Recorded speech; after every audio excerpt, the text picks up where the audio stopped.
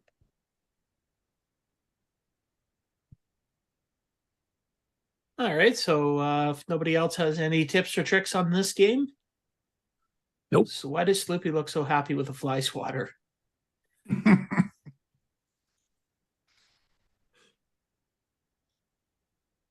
Oh, you're getting your He's you're getting your winning. lunch. He's winning the fly game. Are those the flies from Rick Adams? So right, Clyde and Yeah. Oh, right. Yeah, the ones at the home in the restaurant there. They taste like raisins, right? Absolutely. Yeah. I'm sure you tried that on our behalf already, Ron, right? My dog likes them. She can snatch them out of the air. Gets them fresh. Good dog. So the other game that we're playing this week is Furious Felines, the first one. Yeah. That we have to point out because I found the second one too, which I simply didn't know about because it's not on the archive. It's only on Diego's own site. So basically a game where you launch cats at mice.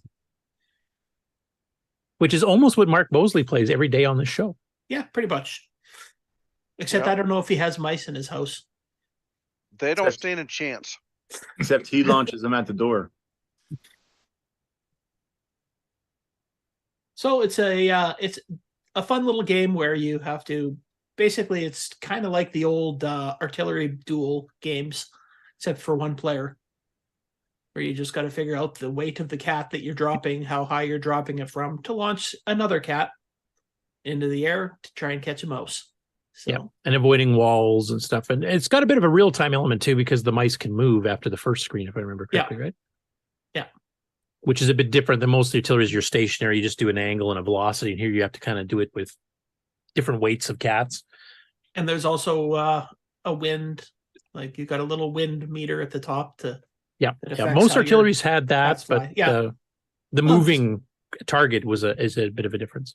Yeah, just mentioning that this one also has that. It's the only game I've actually finished all the levels. Yeah. And yes, Mark B finished live on the air, finished the game from start to finish.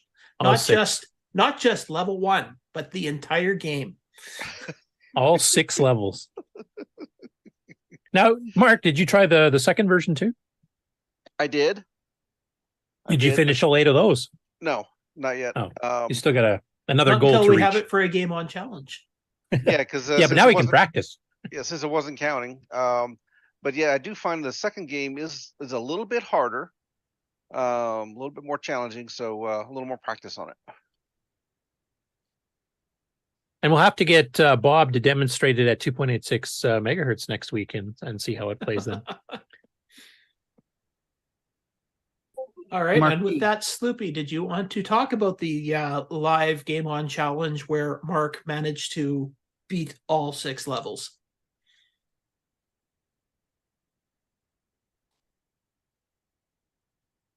I think he's forgotten where he is. And he's muted. You're muted. You've never sounded better. Is that better? That's better. If we wanted to hear you, yes. Ron, yeah. Talking to Ron. Yes, the Sloopy is fine. Okay.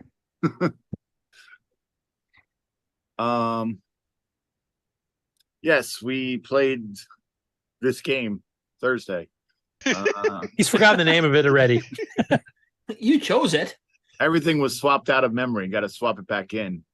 And unfortunately, we're using MT RAM in this brain. Okay. So Thursday we played rear guard, obviously, and Furious Felines, which everyone seemed to have gotten at least through the first 6 levels, as was stated, including Mark B. Which, congratulations, Mark. How does it feel to complete a game? Wow, yeah, it's just amazing. So I knew you could do it. Canadian Retro Things, I have a question for you. Yes. Yours is playing a lot faster than everybody else. Do you secretly have a Gimme X, or did you use an emulator and overclock it? I probably am using an emulator overclocked. Well, I would say it's an emulator considering the bottom of the screen. Yeah, it's definitely. I'm running it on VCC. I have no idea. I may have changed at some point. Maybe that's why I haven't been able to play any games lately on it very well. I think you're busted. You're killing yourself. That's why you got such a high score. I was using VCC as well, but I vote for you to be investigated for performance enhancing computers. We're going to call you Billy Mitchell from now on. Oh God! Yeah, we got to call Twin Galaxies and tell them to pull the scores. One thing I did want to mention about this game is I did figure out a cheat on Which Furious Felines. You If mean you another complete cheat? the game and then you hit the go again, yes, it doesn't reset your score. Yeah, that's probably done by I thought about it, and that's probably done on purpose. Yeah, because doesn't it make it a bit harder? I think it said that in the directions, didn't it? Did it? I don't know. I didn't listen. That when Mark talks, I don't listen. Okay, now I'm gonna give you a real cheat. Okay, you see when you go up and you have like these walls that you're coming down on. All right, if you land to the left of center, you'll go off to the left. If you land to the right of center, you'll go off to the right. Yeah. So if you're like on the border about it, try to land towards the direction that you want to go within the walls. That's just a play mechanic. That's not a cheat. Yeah, I have to agree. Hey.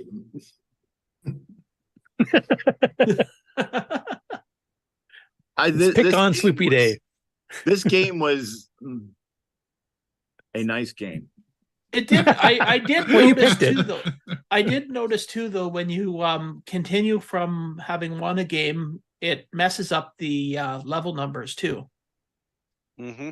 Because I think I've completed the first level after having completed a game. It just added to my score, but then it said I've completed level 5. Yeah, that's all. So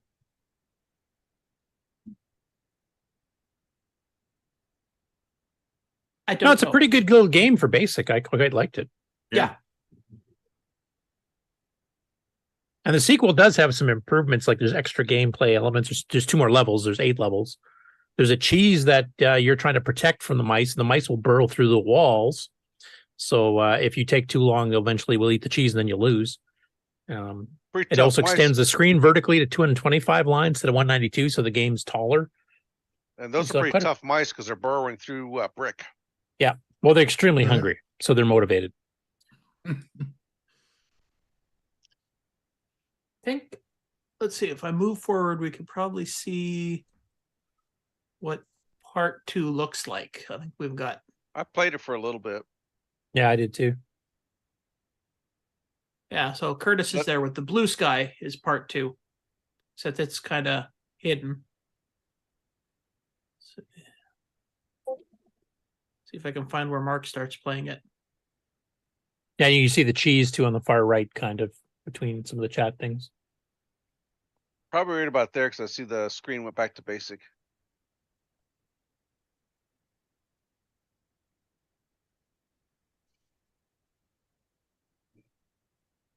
Because then it went back. I think you went too far.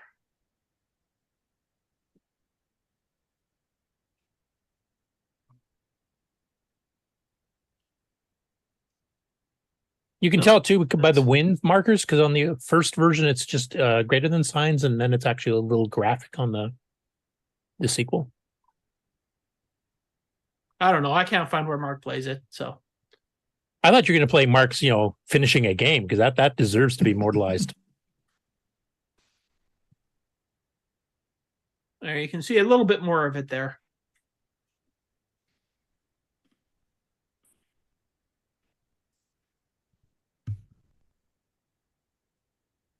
So do we have to pick more strategy style games for you, Mark? Is that your forte?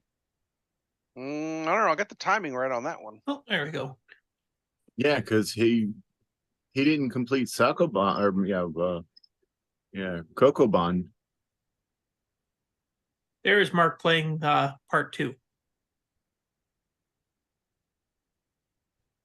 And he just launched the cat into space. Oh. Well, he does it every day on the show, so. Hey, I caught the mouse. Yay!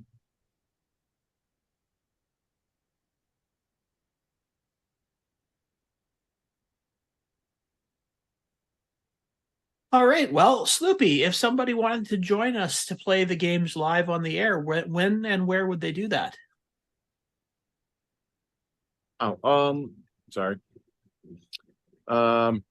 You would join the Discord on Thursday around 8 p.m. Eastern time and have your joystick and either your emulator or computer and capture card already set up and in the voice Discord. And what if you really hate the games that we're playing? Then you get better priorities and learn to play good games. Oh, okay. or you could just play any CoCo game you want. Are you saying I could have played a different game instead of this cat game that you picked? Even personal finance too? And I didn't have to suffer through level 1 on it? And of course, we now have the option too. If it's a multi-platform game, you're encouraged to try out some of the other platforms if you have access to them via emulator or real hardware, like we did with Rearguard. Except for Ataris. No, we tried them because they're inferior and we like to gloat. So,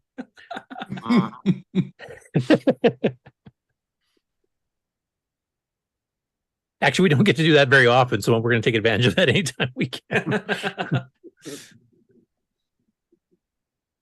All right, so that is the live game on Thursday nights. So yeah, all the cool people are hanging out there, so you should show up too. All 5 of us, darn it. Yep. Hey, we had 7 the other day. So All right. Well, we're going to be playing Furious Felines for one more week. That's part 1. Yay. And for the other game that we're going to be playing, does anybody know this game? Yep, Ken Kalish. I don't know this game name. Anybody other than Curtis? Anybody? Feeler. It looks sort of like River Raid almost. It is based on River Raid. In fact, Raid is part of the name. It's Dungeon Raid, which is our version of River Raid. Only you're a guy walking through a dungeon. Yep. And this one's way more frustrating. Very frustrating. So have fun. It's a dragon game. Sloopy, if you hated Furious Felines, oh boy, wait till you try this. I've noticed that there's a very common theme on CoCo as opposed to other machines. Like on the Atari, there's a lot of space themed games. On the CoCo, there seems to be a lot of dungeon themed games. Fair number, yeah. There's a few. Well, unless it's a dungeon in space. Space Dungeon is an arcade game. I used to love playing that one in the arcade. Or Temple of Rom. Yeah, that's the one I was thinking of. Yeah.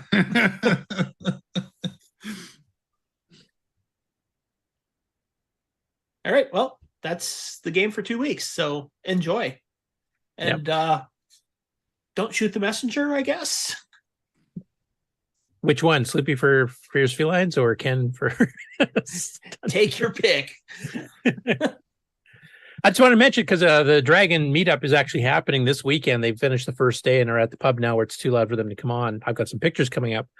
But Dungeon Raid is one of the 2 Ken Kalish games that were done exclusively for the Dragon because he got kind of fed up with publishers in the United States. And he said he got a lot better working with the UK people. So the last couple games he made for the Dragon / CoCo were exclusively sold in the UK. Now, he did sell the Tandy CoCos there because they were selling those as well, but he didn't publish again in the States. It very much plays like a European game. Yeah, impossible, pixel perfect. Yeah, yep. Exactly. Frustrating. Everything can kill you. Even the tiniest little pixel will kill you. Yeah. Even the explosions of when you hit things will kill you. Yep. So you got to learn to go between the explosion pixels. Yeah. Oh, we should mention, because that's maybe people won't try this to be obvious, but you can vary the speed that you're moving by moving the joystick up and down, not just left to right movement. So if you've played River Raid on the Atari 2600, then the mechanics are much the same. Yeah.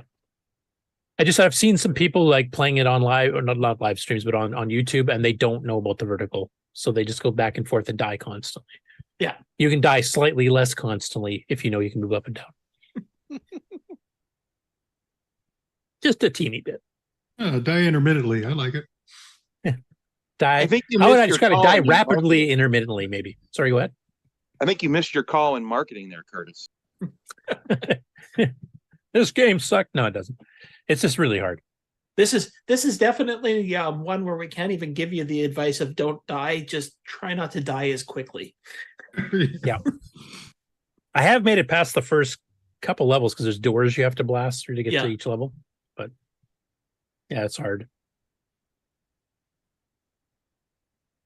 Okay. Well, before I get into Game On News, I'll do a couple things first. So one, I wanted to just cover a couple of the shows coming up. And mention a few that I'd missed previously that it's too late to go to now. My apologies.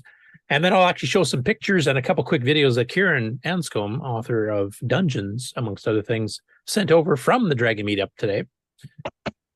So I'll do the shows first. There's just a couple to go through quickly. Did anybody ever figure out what the next VCF event is, just out of curiosity? Because we probably should keep plugging those. But I kind of lost track of which ones are coming up.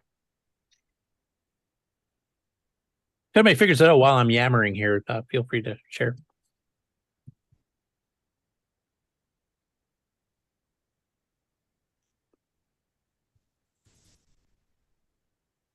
Hey, you guys are seeing that?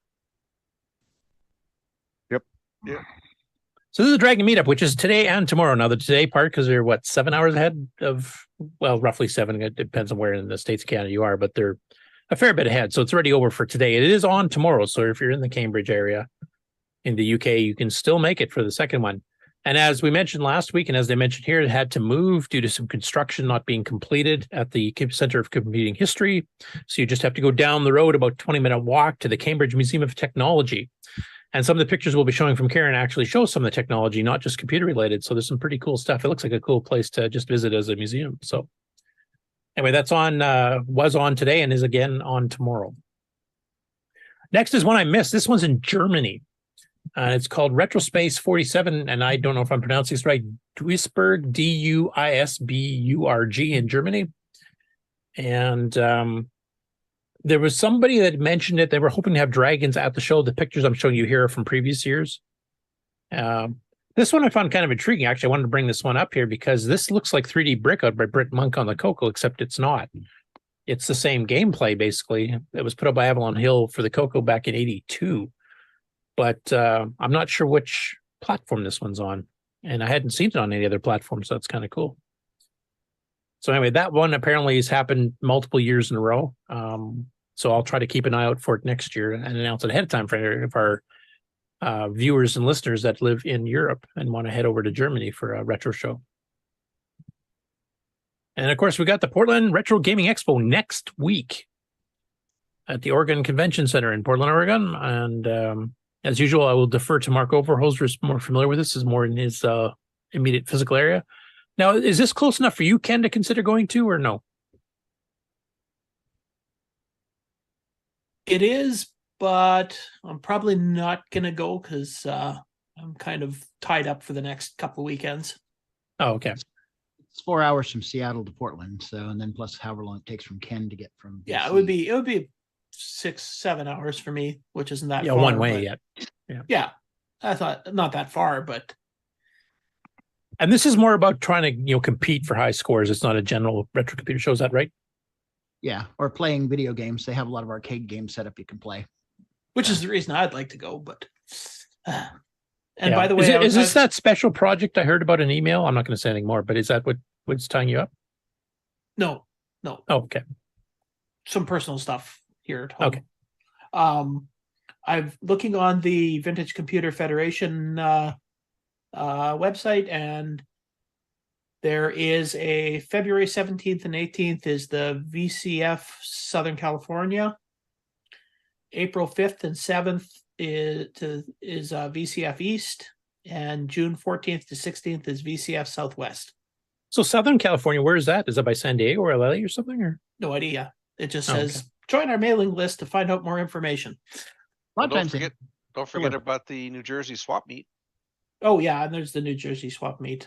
October 28th. Oh, that's just in a few weeks. Yeah, but that's in Jersey. Nobody goes to Jersey.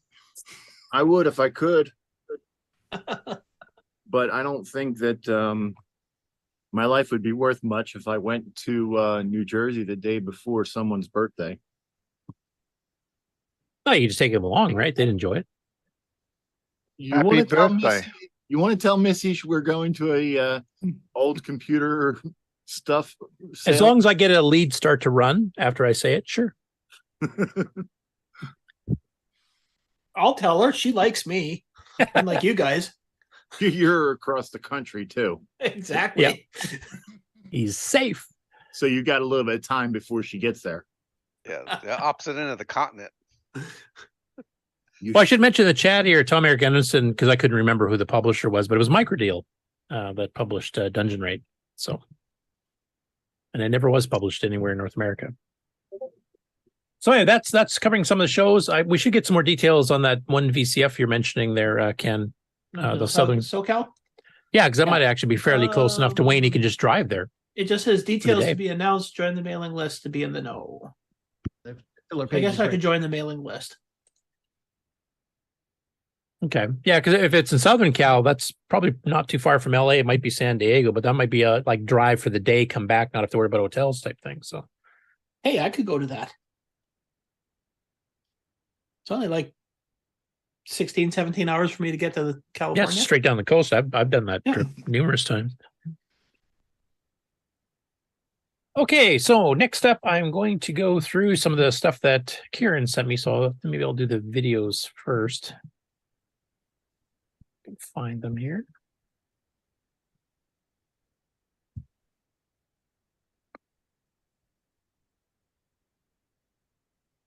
I don't have any context for photos and stuff here, so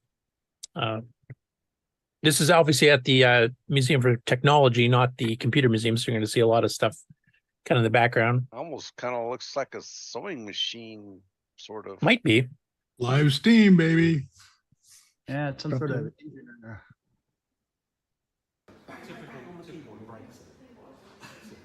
And then voila, dragons.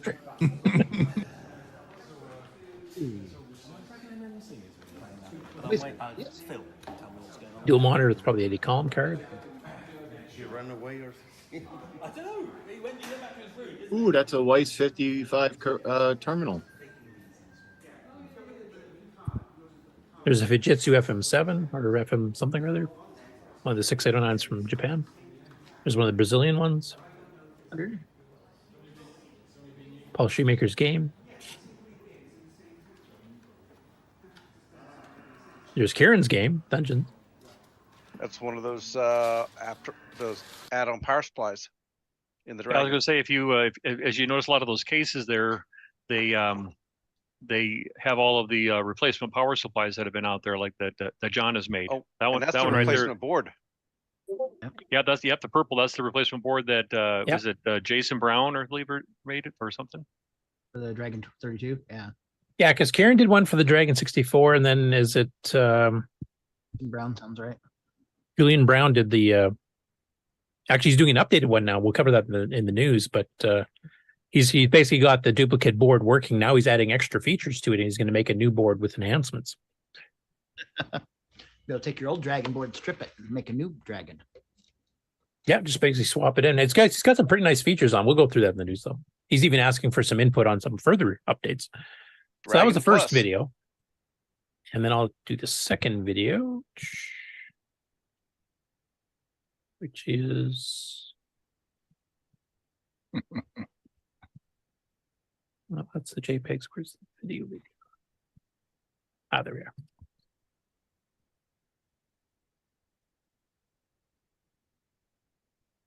Yeah, and there's some is that a sewing machine there, or is that something else?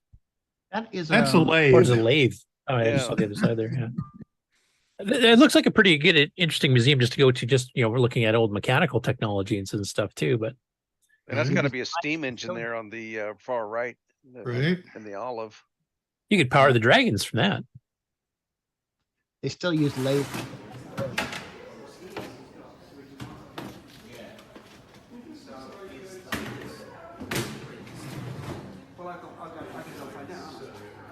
There's one of the prototype dragons from earlier on. I'm just going to back that up a bit here. Right there. Oh, got to pause it.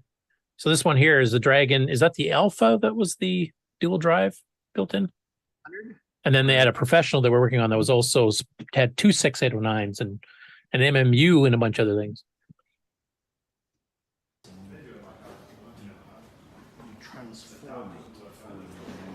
Microsoft Sidewinder. Yeah.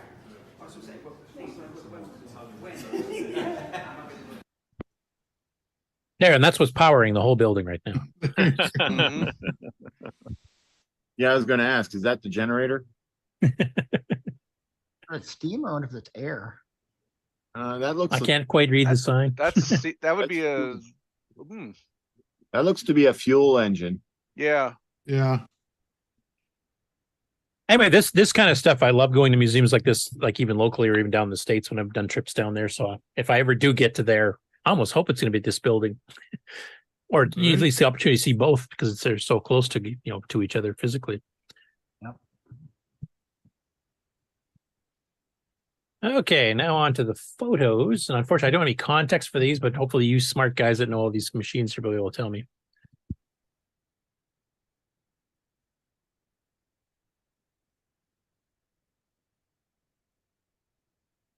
So this I might be able to zoom up a bit. Syntel, Syntel. Must be some sort of card-based system or backplane.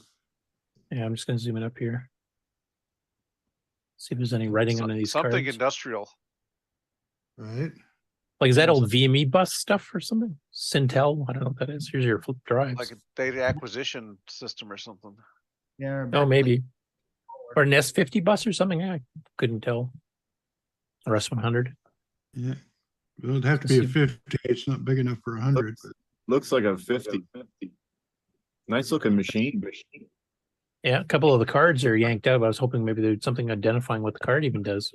Just says Syntel 1983 on this one.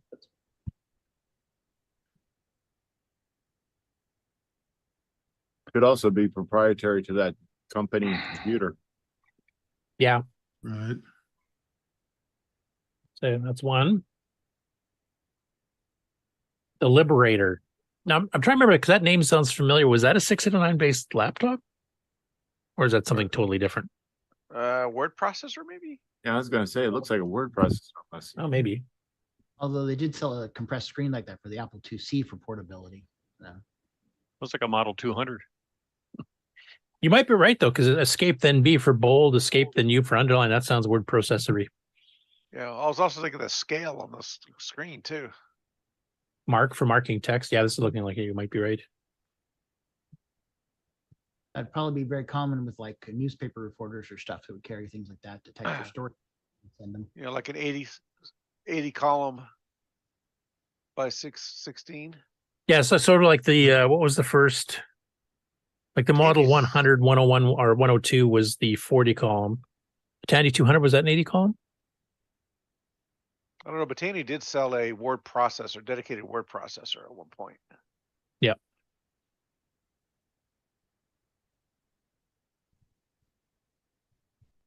There's a CoCo 3 still in the box. Brian Weasler, take notice. Or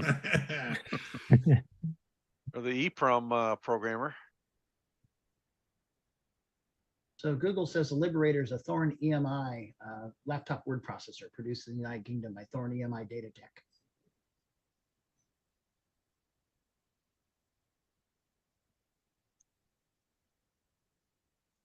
Yeah, ganged programmer. So apparently this programs multiple ROMs all in one pass. Yeah, this would be for production. 16 in a whack. I like it. Ooh. I want one. Don't know what I'd do with it, but I want one. Now, is that very likely that CoCo 3 would be a US one because of the spelling color? Let me see here. It's a 3, so they didn't. Well, the 3 was only sold Canada, the US, and Australia. And Nick, in Australia, it was spelled COLOR on the badge, right? On the badge, I think that on the box they had OUR. Yeah, because on the manual here and on the badge it says OR, but I think Canada they did that too, didn't they? Well, and two, there's that RF converter. They wouldn't have had that in the UK, would they? They wouldn't have this one? They wouldn't have Oh. that in the UK, would they? Because of Right, the a output. channel 2-3 box. Well, the UK never sold Does that CoCo make 3. sense? Right, Europe but I'm never just- got the CoCo 3 period. So Correct, but I'm just saying, but if they had though, there wouldn't have been anything like that. Like even the CoCo 2, they probably didn't have that, did they? You wouldn't have had something like that for like PAL versions, would you?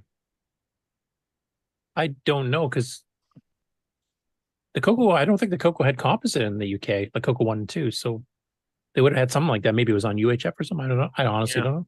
Yeah, I don't know either. I never really thought about it. But I'm guessing this is an American one, unless they got 50 hertz PAL style from Australia. Mhm. Now, this one I was asking Kieran about because he said this looked pretty good. This is a semi-graphics, higher semi-graphics, probably 12, I'm guessing. Kind of done in a 3D dungeon crawl style. And you've got a kind of representation of a body on the upper right. You've got 3D maze with an axe and a dagger or something there sitting there on the 3D maze that's going, and then you got a bottom area with some of your weapons and stuff. So I asked Kieran about it, and he talked to the guy that's doing this. He just did this as a mock-up to see what a higher semi-graphics 3D dungeon crawl might look like. And now he's got to turn it into a game, as Kieran said. But that actually looks pretty promising. And of course, since you're using semi-graphics, you can actually get all 9 colors on the screen at once. Black being included as a color, of course. So that looks intriguing. I would like that.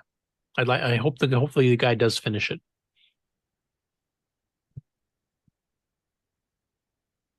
Here's some of the grounds outside. So the building itself actually looks fairly old.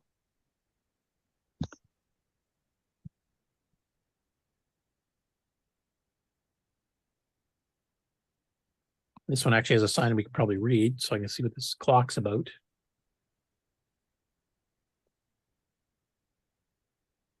Oh, it's a timekeeping clock for workers' hours from 1930 until the Second World War.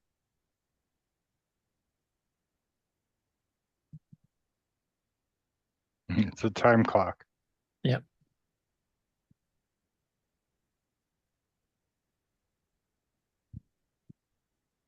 Bit more of the actual museum itself. What's this museum actually on?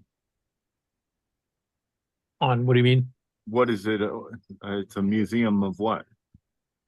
Technology. Just in general. So a lot of mechanical technology and The Industrial Revolution was a thing in England. there's a mini MPI on a dragon and running the Super Sprite board with one of Per Strat's conversions of the AGD games for full color and sound using the Super Sprite board from the Spectrum. Old and new technology.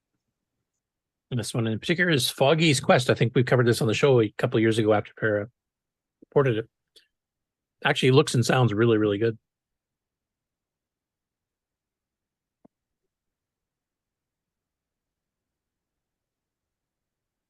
And this is running Fusix on the Dragon. And this, I can't tell if this is logged in to the Dragon and they're playing some text mode Space Invaders, or is something separate? Because it's Wise and they usually make terminals, not computers, right? Yeah. No, they made some that's computers. Did they? Yeah, they made some computers, but that's a Wise 55 terminal.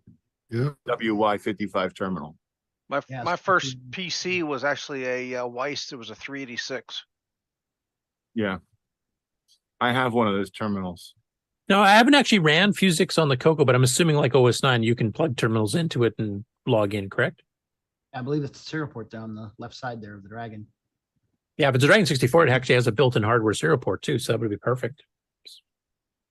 So yeah, it looks like it's plugged in over here, gets converted over to the Wise terminal, and then that comes in. So I think this is playing There you go. from Fusix as a terminal, second user logged in. Oh yeah, it is all text in closer review. It's like some M's with some. Yeah, some slashes, some backslashes, some M's. Zeros and lowercase b's and d's and at well symbols. done. Kind of cool. Yeah. That's next version when he does the CoCo 3 version of his 4K Space Invaders. He's going to use the 80 column text mode. Right, Nick? No. No. There's the family of CoCo with a CoCo 1 older style. What we call the 64K color computer in the US and Canada, but was called the CoCo 2 in Australia and Europe, which I'll zoom up in a second here. And then a later CoCo 2 with the shrunken case and the full travel keyboard, and a couple of games being demoed, a bunch of cartridges here. But I'll just zoom in. The CoCo, Australian CoCo 2 down there. You can see color with EU, computer 2, and it's actually like the full size case 64K CoCo. So the one that was named differently between North America and the rest of the world. Marketing. I mean, merchandising. I wonder what the 26 number is on that one. Well, it's got the centered badge, so it'd be an F board. No, I meant the white one. That Oh, right that I don't know. I think that should have been a 3004A, shouldn't it? Yeah, I'm imagining these are PAL ones too, so I don't know if that makes a difference. Right. There's one with the SCART connector. I was going to say all the SCART cables laying around clue you off, you think? And then Daggerath in purple, which I've not seen before. Maybe the monitor's messed up. And this here, because this is trying to run on PAL, and I think they said they couldn't patch it because of all the tricks they do, changing the color set 5 times across the scan line. So it looks like this is trying to run PAL style, but it's messing up some of the colors, changing the color sets. The fire on Dragonfire looks cool. Yeah. Well, this is a game that is a technical marvel, but pretty boring.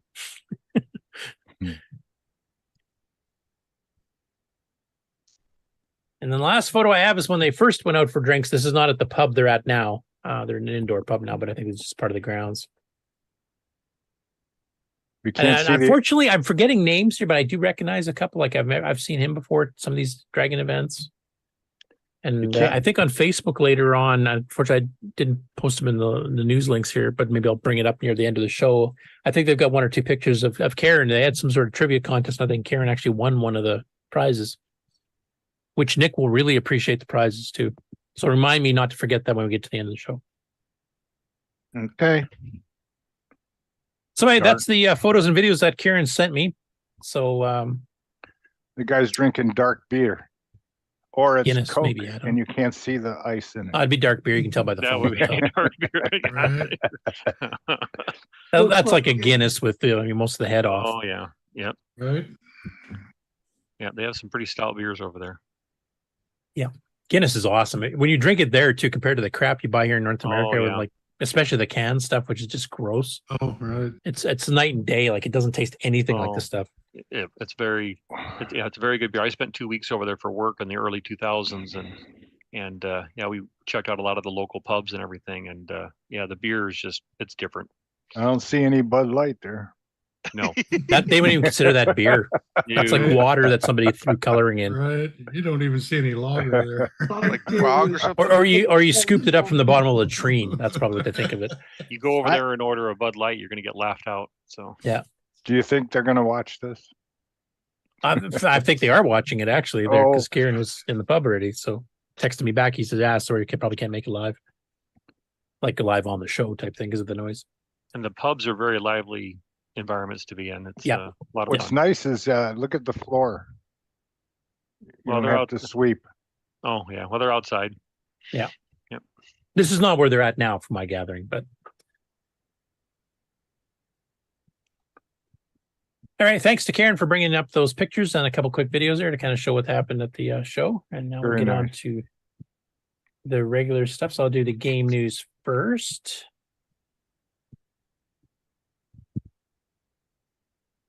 Game news. Oh, did you want to play a video or something? Sure. You can do the regular news one when we get up to the regular news. Okay. We don't need the game one. When you want the latest. And fire, so we'll do that one. I got to get the right. Ow, cat. The right cat. The right cat. I got to get the right scene set up, and then the cat decided to pinball. You got a bit here. I got a few game stories to cover first, and then I'll pause for the regular news part. Nope, I got it. Let's go. We're good. Okay. You want me to continue, or are you playing it now? No, keep going. Okay. No, I'm not doing the intro. I'm doing the. I just had to switch the scenes to Game On versus the Game On Challenge, which you guys have been talking on. Okay. Okay, so first up, chronologically, gaming. Nope, I'm going to go back to this one first. Okay. So, first one up here, Jim Gary had a couple things out this week. The first one is he ported the game Dragon Lord, originally written by Dennis Millican, as you can see on the remarks there. This was already published in Australian CoCo magazine back in the 1980s. And he ported the MC-10, but he also enhanced it by adding a dragon graphic and some speed ups and fixed a bug he found, etc. So this is a game that's now going to have to be backported back to the dragon because now it's got a nice dragon, logo thing. I'll play a little bit at the beginning so you can see this new dragon picture that Jim added to the game. And this was typed in by Brian Palmer Breeza. And this was a game that was published, as I mentioned before, in the Australian CoCo magazine, so we never saw it in any of the North American magazines. So this will be a new game to most of us.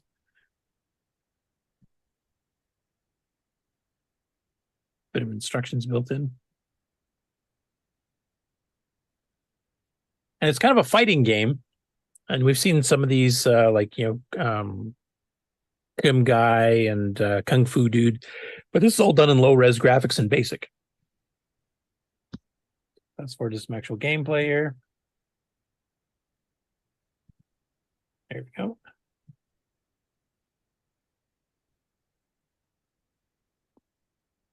I don't know if the speed up poke's enabled at this point, but now with the Gimme X, we can triple speed it and make it a pretty interesting game, I think. But this is similar to what Erico Montero had, I think, was working on a while ago, a low-res Kung Fu style game.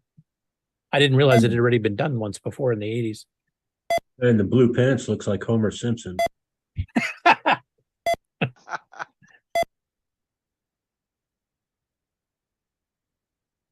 So you got a fighting game for the MC-10 now, and I think Brian's already uploaded this to Facebook for the regular CoCo, and I'm assuming he's uploaded to the archive and should be showing up there soon. But yeah, I'll have to get it backported to the Dragon again too.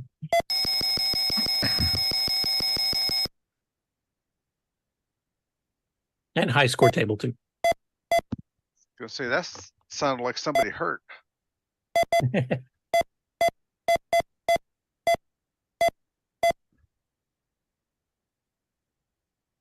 He beat Bruce Lee. That's pretty impressive. And then the second one he did here. Now, Nick, you had no idea this was coming, right? The other game that he was working on. The 4K Space Invaders by Nicholas Morenis, where now Nick's a famous MC-10 programmer now. Ah, damn. How do I get rid of that? Better buy a machine.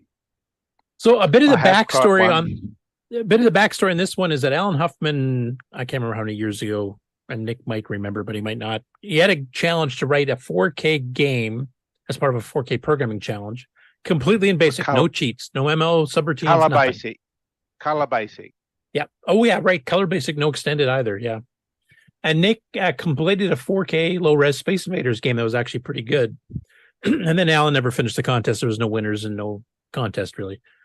So Jim dug out the game, which I think is on your site, Nick. Is it free download? I have it somewhere. I haven't looked at it in a while. Yeah, probably. But he Yes, ported yes, it over is. to the MC10. Yeah, so obviously the MC10 basic is very similar to color basic.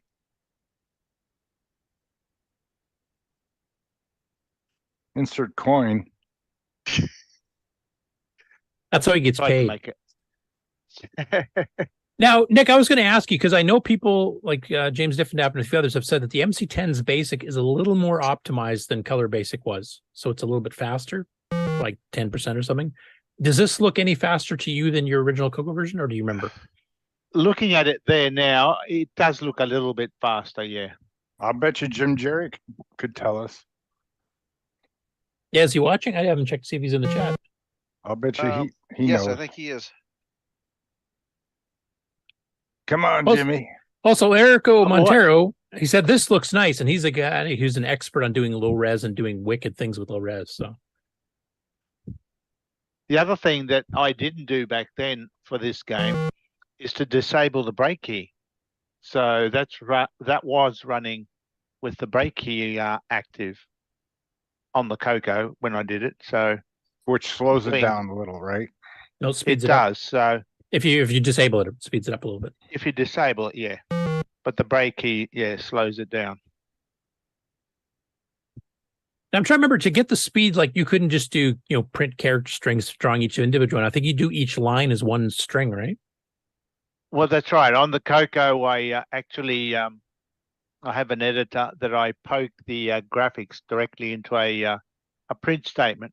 Now, I think on the MC10, it allows you to type those characters in. So, but the same idea. You put the graphics within the print statement or the strings. I can't remember what I used.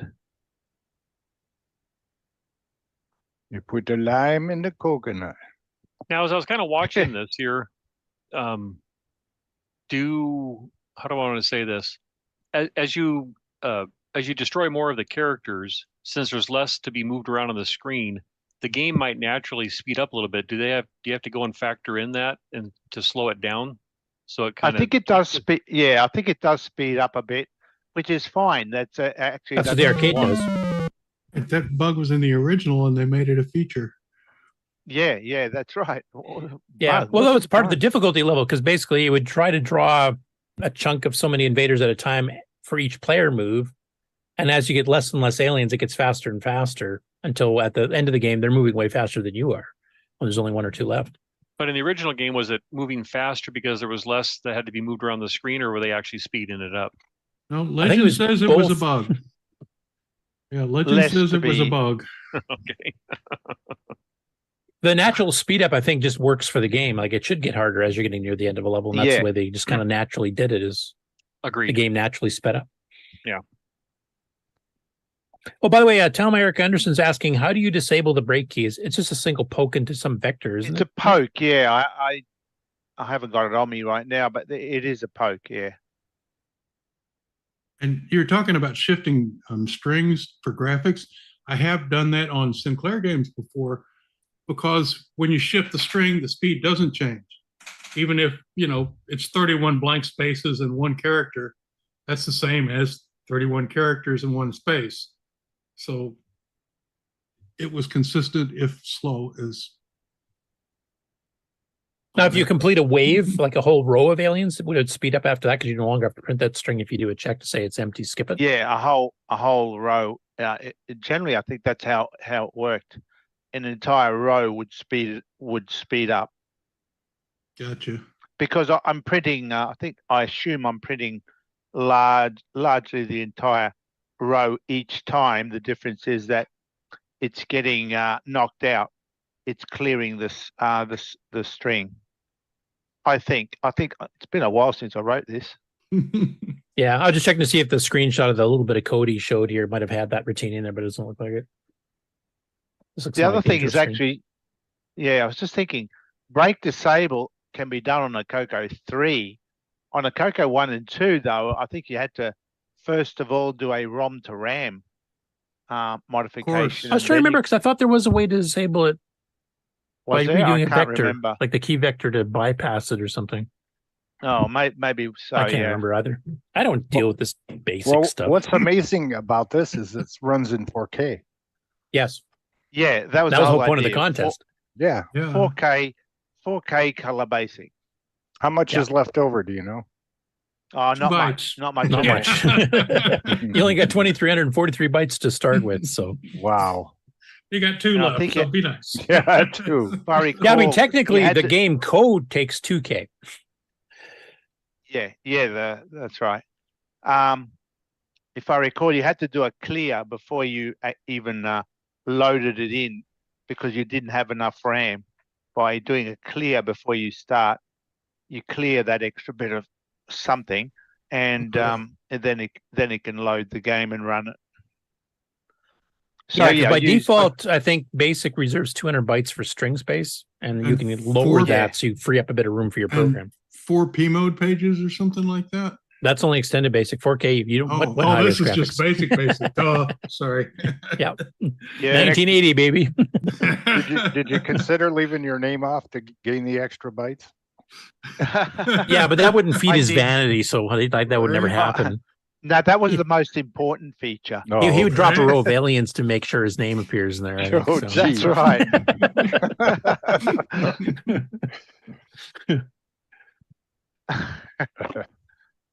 Next That up, this was is a good. rather interesting one. So, Erico, who we just was commenting on your 4K Invaders game here, has written a game a while back. And I'm trying to remember what system that was for. We'll get into that in a second. But anyway, Paul Shoemaker saw it, and he's actually working on making a CoCo version of it. And this feels parallax scrolling. So he's basically just getting the parallax scrolling engine working in machine language right now. And I think he's using P mode 1 for this, which he tends to do in a lot of his games. So this will be CoCo 1, 2, and 3 compatible once done, and Dragon as well, some quick patches. But this is basically just a demonstration of the scrolling engine.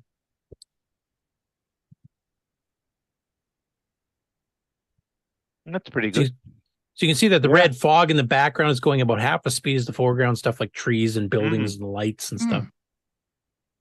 You know, Nick, you're probably getting ideas when you watch this stuff, aren't you? Yeah, I'm recoding it now. No, But he's I done a mean, good to job go to there. Ken's point earlier during the game on challenge stuff, that rear guard could have been much faster. I give you this. Pretty quick. Yeah. I mean, this is a lower res, but it's also drawing much more of the screen doing parallax rather than the little tiny bit at the bottom. Yeah, this one's he's done a good job so far there. Anyways, considering it was inspired by another person that uses a CoCo, Erico, who's also in the chat here, I thought I would show you some of the stuff. This is the original. Now, this is on does he mention what system this is on here? No. Erico, type in whatever system this was for in the chat, and I'll let people know. But basically, the machine that this was running on when he wrote it 6 years ago or whatever it was, and it's got an HIO page, which I'll get to in a second here, but it's got like sound chips and all kinds of stuff on it. So it might even been a Game Boy of some sort. I'm not even sure.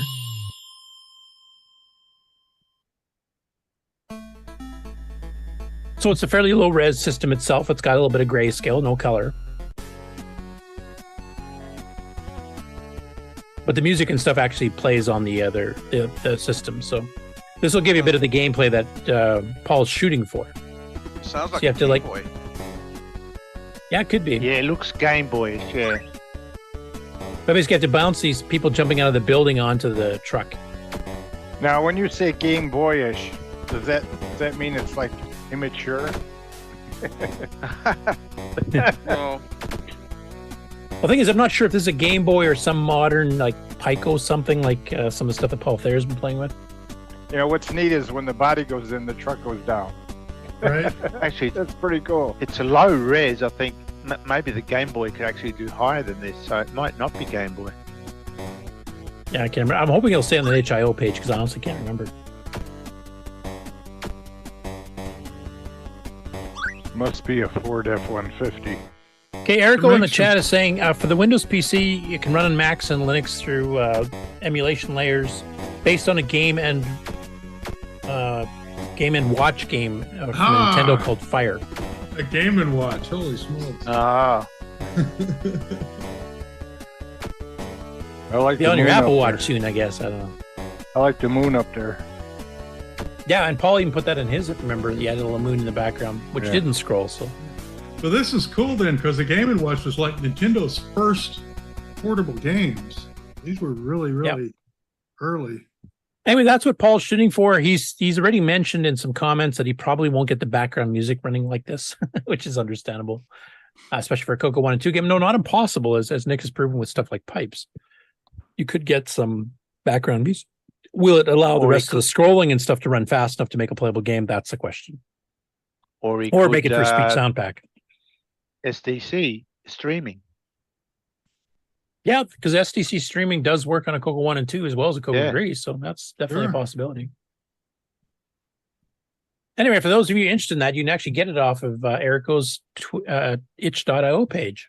And our show notes have the direct link to it. And if you can read it on here, it's up at the top. Based on the Fire Game Watch, it says here. And he's got some screenshots, etc. So, well, if I don't get the and it's a itch, name I your own will. price. So you can give as much as money proportional to the amount of fun you have playing it. How much is a Ferrari? Were you forgotten? And I know we've covered this before, but Paul Shoemaker, I think because he realized he hadn't posted a video of his camel game, I think some other players had done it earlier, but he actually, and this also has sort of parallax scrolling too, which is his first experiment with that. And this is based on an old text-based game that was published in Creative Computing back in '79, so a year before the CoCo even came out. But we've covered it on the show. I'll just play a little clip of it for those of you who have not seen it before. Even borrowed the chewing camel from Sands of Egypt type thing there.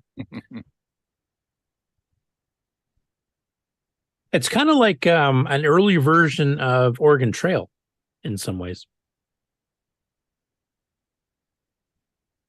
I think it's a nice little animation. Just another low res P mode 1 style game. So it's what 128 by 64. But you can see you kind of doing the parallel scrolling here of his parallax, I should say.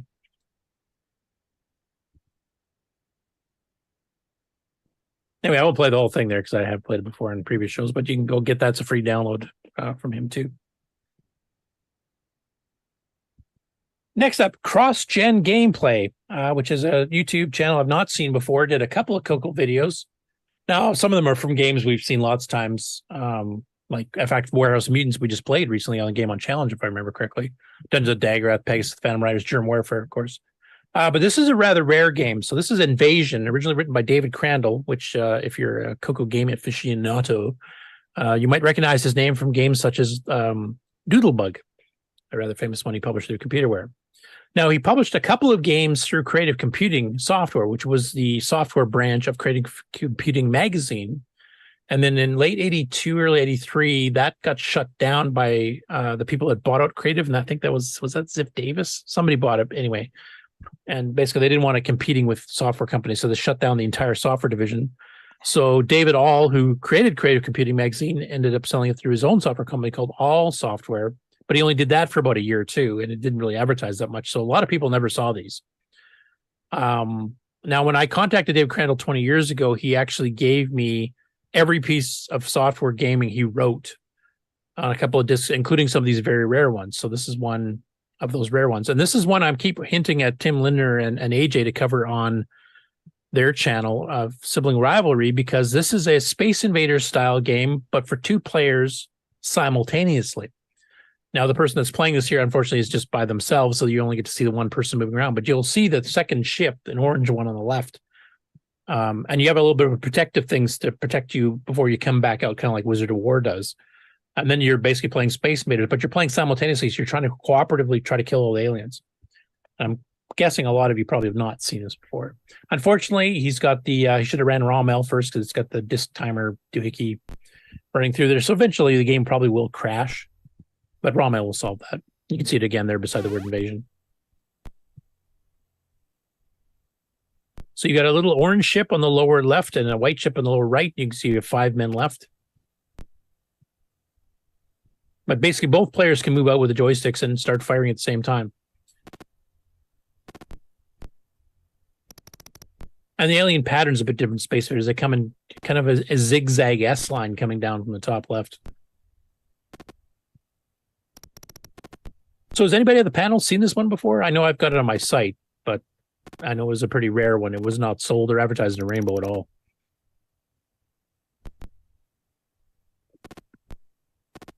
This might be a good one to do at the show, actually, at CoCo Fest, because it's simultaneous 2-player. Sorry, go ahead. No, I hadn't seen it. Ken, have you seen it before? I have not. Okay. Different. Yeah, I kind of liked it actually because Yeah, it's not simultaneous bad. Space Invaders is something I always, I've seen some other ports of that style of game on other platforms, and I didn't even know we had one, especially this far back. And it's good alien design and the colors, the way he's got the Yeah, this is colours. one place the pastel actually doesn't look too bad, I have to Yeah, say. he's done a good job. Yeah. It's pretty good from Nick. Yeah, no, I It's not as good as 4K Space Invaders, but no, just kidding. I endorse it. Play it again. Oh, what was whoops. it again? Where was it? It's just called Invaders. It should be on the archive because I uploaded it there after I got it from David. okay. And you do have an entry for it on my webpage too. I might have a look at it. Just run it through ROM-L though, because it is designed for cassette, so it will do the little thingy where the disk drive timer is running. Yep. Another one that I've not seen before, Nostalgia Vault, which actually is a fairly large YouTube channel with 27,600 subscribers. He suddenly started covering CoCo games here recently. So I've, the Megabug's the one up here I mentioned, and then also does. I'll skip Megabug playing it because we've all seen that, I'm sure. He did another one here called Goose Eggs, which is actually from a book in 1984 that I have not seen. Called The Color Computer Playground. Now I'm trying to remember, was that a Tandy one? Does anybody familiar with that title? Sounds like it was. Or if it was actually a third-party book like Your Color Computer by Dave Mosher was, like published with nothing to do with Tandy. But apparently this was a type-in from that book. Now, in the description mentions Color Computer 3. It does not need a Color Computer 3. It was actually made in 84. It's several years before the CoCo 3 even existed. So it's basically a type-in basic game.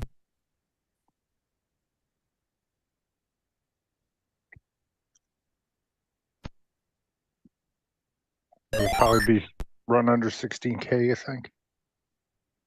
Yeah, I would say so. Probably doesn't even need extended basic. It seems to be an educational one where you're trying to like teach kids, the zeros are goose eggs and how many literal and figurative goose eggs. Yeah. It probably would have looked better as goose eggs because I'm guessing because on the CoCo 3 the zeros slash through it. The original VDG, of course, did not, so it would look more like a goose egg than these do. These look like a cracked goose egg. Well, like you say, it's a goose egg or it's a zero. They're both goose eggs, so it makes sense. Could it be a T1? I could, but he actually mentions right here Color Computer 3, so. Oh. So I think that's what he's using for his. Doesn't that mean 3 to 1? Oh, could Cover all be. 3? Oh, maybe that's what he meant. Normally, I never thought of that. 1 to 3, but Then it could be. I do know that on his previous one, he actually showed that it is on real hardware he's playing too. It's not an emulator. So anyway, I'm going to keep an eye on this channel, see if they do any more, because it's a bigger channel. And if they cover some other CoCo games, I'll be sure to mention it and maybe even make comments on occasion and stuff too. What would be the other text figure that might show what it is? Like the zero has a slash in it. Is there another text that only T1 shows? I'm not sure what your question is. The 0 has a slash through it, right? That's how you On the know it's T1 and the either- CoCo 3, yes. Right, but is there any other character that is different? And all of them pretty well because they had to make room for the descenders, so they'll shift. Okay. And the O is square on the original. It's more rounded on the Right. T1. There's Okay. there's a fair bit.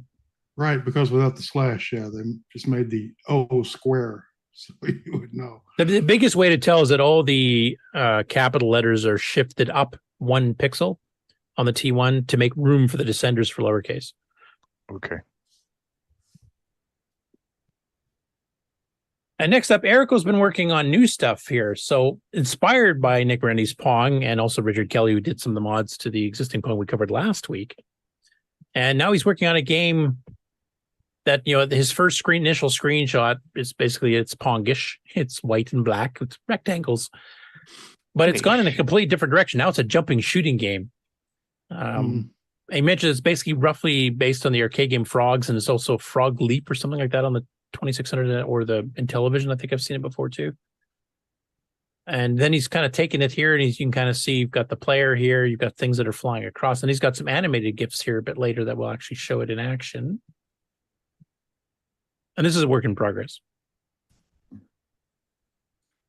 That's leaping up, and you try to catch, and he actually has a little animation when you land. All using just plain old semi-graphics 4. And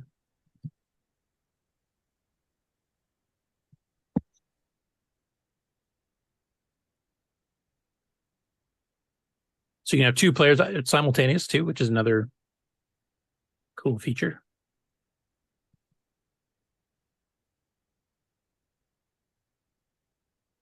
And you try to shoot your tongue out or shoot with a gun. I'm not sure exactly how he's explaining it.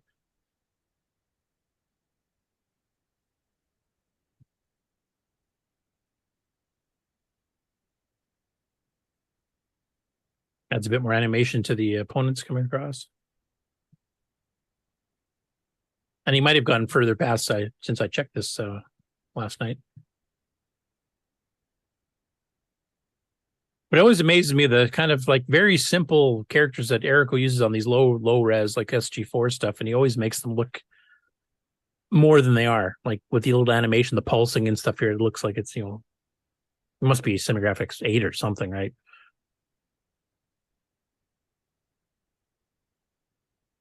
And he started adding a little top part here. He's trying to figure out how to do the score originally. This is sped up just to kind of show. Then it kind of turns into nighttime, so I guess that's more day. Now the sun's set. Stars come out, the moon comes out for a later level. And he's working on the title screen here. Toad Bog.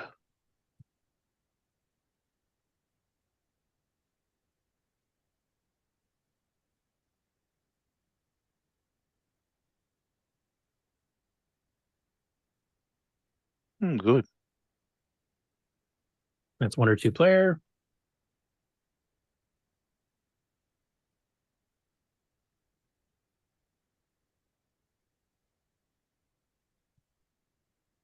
And that's the last one I got on here. So I'm just going to read. Eric's been commenting the whole time here, so just going to see what he said here. You can record the music on tape and leave the audio.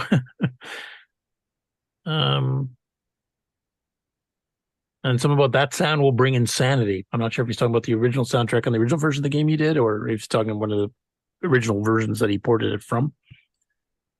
Anyway, it looks really cool. And then Chronologically Gaming is now doing the alphabetical list of all games from 1982 July that don't have a specific release date. And on Friday's show yesterday, he covered 2 CoCo games.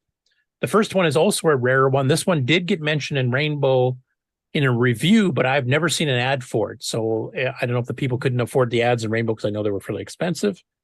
And they just sent one in for certification approval for Rainbow Certified. And then they actually did a review of the game. But it's 3D Pac-Man, basically in 1982. I'll play the little bit at the beginning here. You can kind of get a little bit of the field gameplay and almost his comments on it. Other crazes we've seen in 1982 of the 3D maze. They are all the rage right now. but this one has a twist to it. So this is by Randy S. Johnson. Way to go, Randy. So far as the 3D maze craze has happened, we've seen Escape on the Commodore VIC-20. We've seen 3D Maze on the BBC Micro and the NASCOM. We've seen Amazing, which is a 3D maze that was for the CoCo. I mean, we've seen another one called Labyrinth that had the 3D maze but had a shooting mechanic. But don't get too excited. It wasn't like a first-person shooter mechanic. It was very rudimentary. It was, but it still was playing on the 3D maze kind of game. And then we had a game by Tim Gilberts called 3D Maze of Gold, which was a 3D maze that has you picking up things like dots in Pac-Man. And this would be the next iteration. This is straight up, let's play Pac-Man in a first-person perspective in a 3D maze. All right. Oh, that's right. All right, so we're going to go all the way in and do a ghost mode. And I want to do a beginner mode, so I'm going B for beginner. And then I want to go kind of fast. Let's go 6 for right now. All right, so it has a random seed you can see down at the bottom, and it's going to make us a whole new maze, break it all up, put the dots where it needs to go, and then the ghosts. So for this is the very first time you could ever play a Pac-Man game from a first-person perspective. This is the one. All right, I think we're on a dot right now. So yeah, so we're okay. The ghost can come at us. That's it. Nice touch. Now, the other thing to think about is this is not playing like usual Pac-Man. The way you play Pac-Man is you run around, gather all the dots, and then you find the power pellet. Then you turn the tables and you can hit the ghosts. In this one, the dots you have to stand on for the ghost to come at you, and then you die, or the ghost die. So there is no power pellet. It's essentially you're wandering around the maze. You can see here, look at that, machine language. We got fast moving 3D maze, and he got us. So we weren't on a pellet for that one. We have to find our way. There it is. See the little dot on the ground? So you sit here on the dot. While you're on the dot, if a ghost comes at you, then the ghost will die. So it's not the true Pac-Man experience, but this one is the first. So that gives you a little bit of feel for the game. Now, the little number on the bottom, that 3 you see there, that's how many charges your power pellet has left to kill a ghost. So once you've killed 3 ghosts on that one, it disappears and it's gone from the maze. And you do have to try to make your way to the center of the maze. I don't remember if you have to go get all the ghosts first or if you can go there with some still left. But I remember seeing this one quite a long time ago. I actually had a pirated copy of this way back in the 80s type thing. But it's never been advertised in any of the CoCo magazines I can find. The only reference I found is a review of it in Rainbow. And I was wondering if anybody else on the panel has seen this one before, aside from being on my site for several years. I would have jumped all over that. I loved 3D things back in the day. But yeah, because I mean, we do have an official, well, not official, but a 3D Pac-Mania clone, 3D Monster Maze that we had Brian O'Neill on to talk about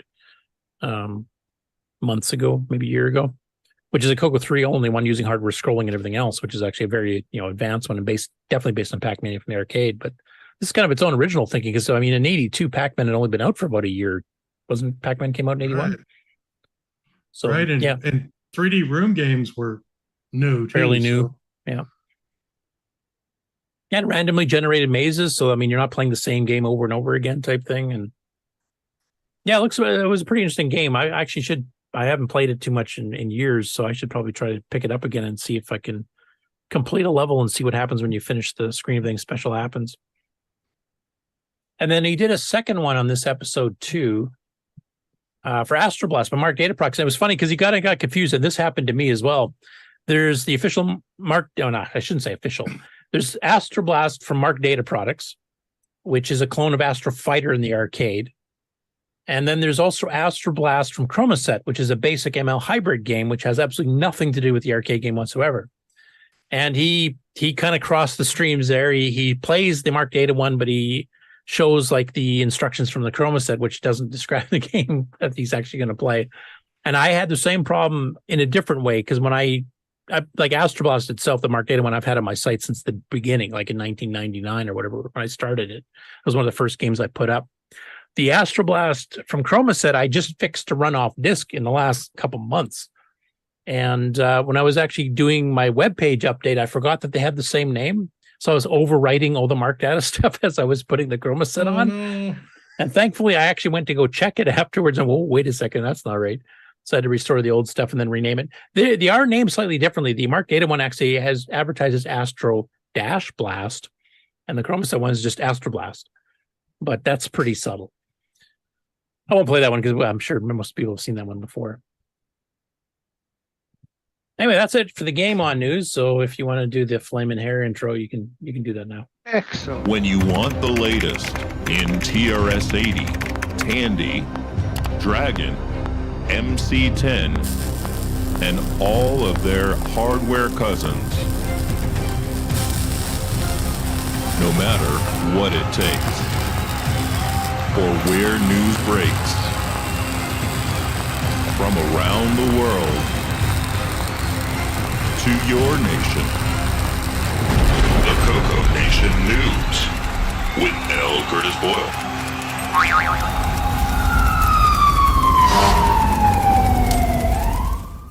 That was my impression of being the Human Torch from the Fantastic Four movie. So, or maybe Ghost Rider. That's another one.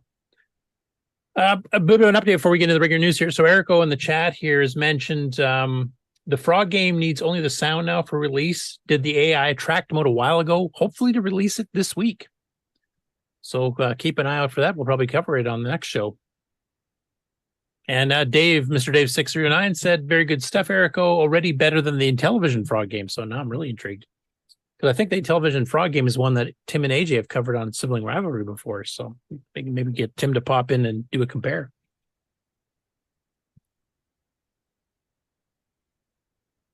Anyway, back to the regular news. So first up, Rocky Hill. So that's Pedro on YouTube. Released a video just under the wire of Septandy. Literally, he put it out Saturday evening. So just after the show last week, he put the video out, and it was on the last day of Septandy. And this shows transferring files from one CoCo to the other via the cassette port using a cable and audio amplifiers. I'll just play a little bit at the beginning, kind of get an idea for it. I'll let you guys watch the full video on your own.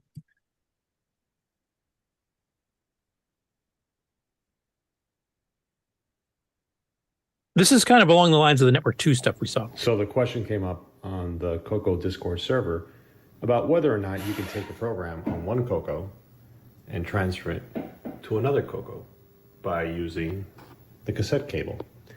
And I'm here to show you that you can indeed do that. So here I have two CoCo 3s, okay, that I've wired together. Now, I don't have two cassette cables. I only have one, so I had to use some jumper wire. The first thing I did was to connect the output of this guy straight to the input of this guy, and that did not work. There just wasn't enough amplitude in the signal coming out of this guy for this guy to be able to detect it. So what I ended up doing was taking the output from this CoCo and just hooking it up to some PC speakers for amplification. And then I took the output on the side here and pumped that back into this CoCo via its cassette cable. Now, this is the last day of Septandy, and I don't have a lot of time, so I didn't clean anything up, so please excuse the mess. But anyway, I'll let you guys watch it, but basically it works. You can C load on one and then C save from the other one, and then it loads it up on the one that was loading across two CoCos, which is kind of like a mini Network 2 controller, just for two machines instead of 16. Because that's basically what it did too. Now, the fact he had to use the amplifier here on the CoCo 3s. Now, when we went through the videos that TJB Chris and Vintage Geek did, they said it only worked, the Network 2 controller only works on the CoCo 1, which I believe has a bit of a boosted signal. Would going through an amplifier like this fix it up so that the Network 2 works on the CoCo 2 and CoCo 3 as well? I believe, I kind of looked at it, I believe there's an impedance issue going on. So you need to amplify the mic level signal up to speaker level anyway. But because of the specific amplifiers they're using, the later CoCos can't be pushed. It would be like trying to hook speakers through 100 foot of speaker wire to a stereo. It's just not going to have any volume at the end of all that speaker wire because of the impedance, the low impedance of the signal. And I think that's kind of what's going on with the CoCo 3.2 versus the CoCo 1. And then I threw up my heads and said, I'm not an audio engineer. And no, that actually makes sense because on most of your cassette recorders, it's a microphone input, and that's they're expecting a passive microphone that needs a lot of gain on it in order to get a strong enough signal. So right. And then on the other side, you're supposed to use the earphone jack, not the line level out. Right. To get that extra low impedance, but lots of voltage or lots Yep. of current rather. Yep. So that's got to be what the issue is the CoCo is tuned for mic inputs and speaker outputs, and you just can't go direct from one to the other. So do you think that is related to the Network 2 controller working only on the CoCo 1 versus the CoCo 2 and 3? Well, I think that's going to be the difference between op amps and I think transistor amps. I don't remember exactly what the difference is, but I think the amplifier that they're using in the later CoCos is very good for what it's doing, but not strong enough, I guess. Yeah, not for anything extemporaneous. It's specific. Because the CoCo 2 and later used the salt chip, whereas the CoCo 1 used real op amps. Right. So they're like I say, it's the same problem that, for instance, if you want to wire speakers for a PA system in an office, you don't send 8 ohm speaker wire to all the speakers. You use 70-volt PA stuff with a little transformer on each speaker. And that's kind of what you need for the network thing to work,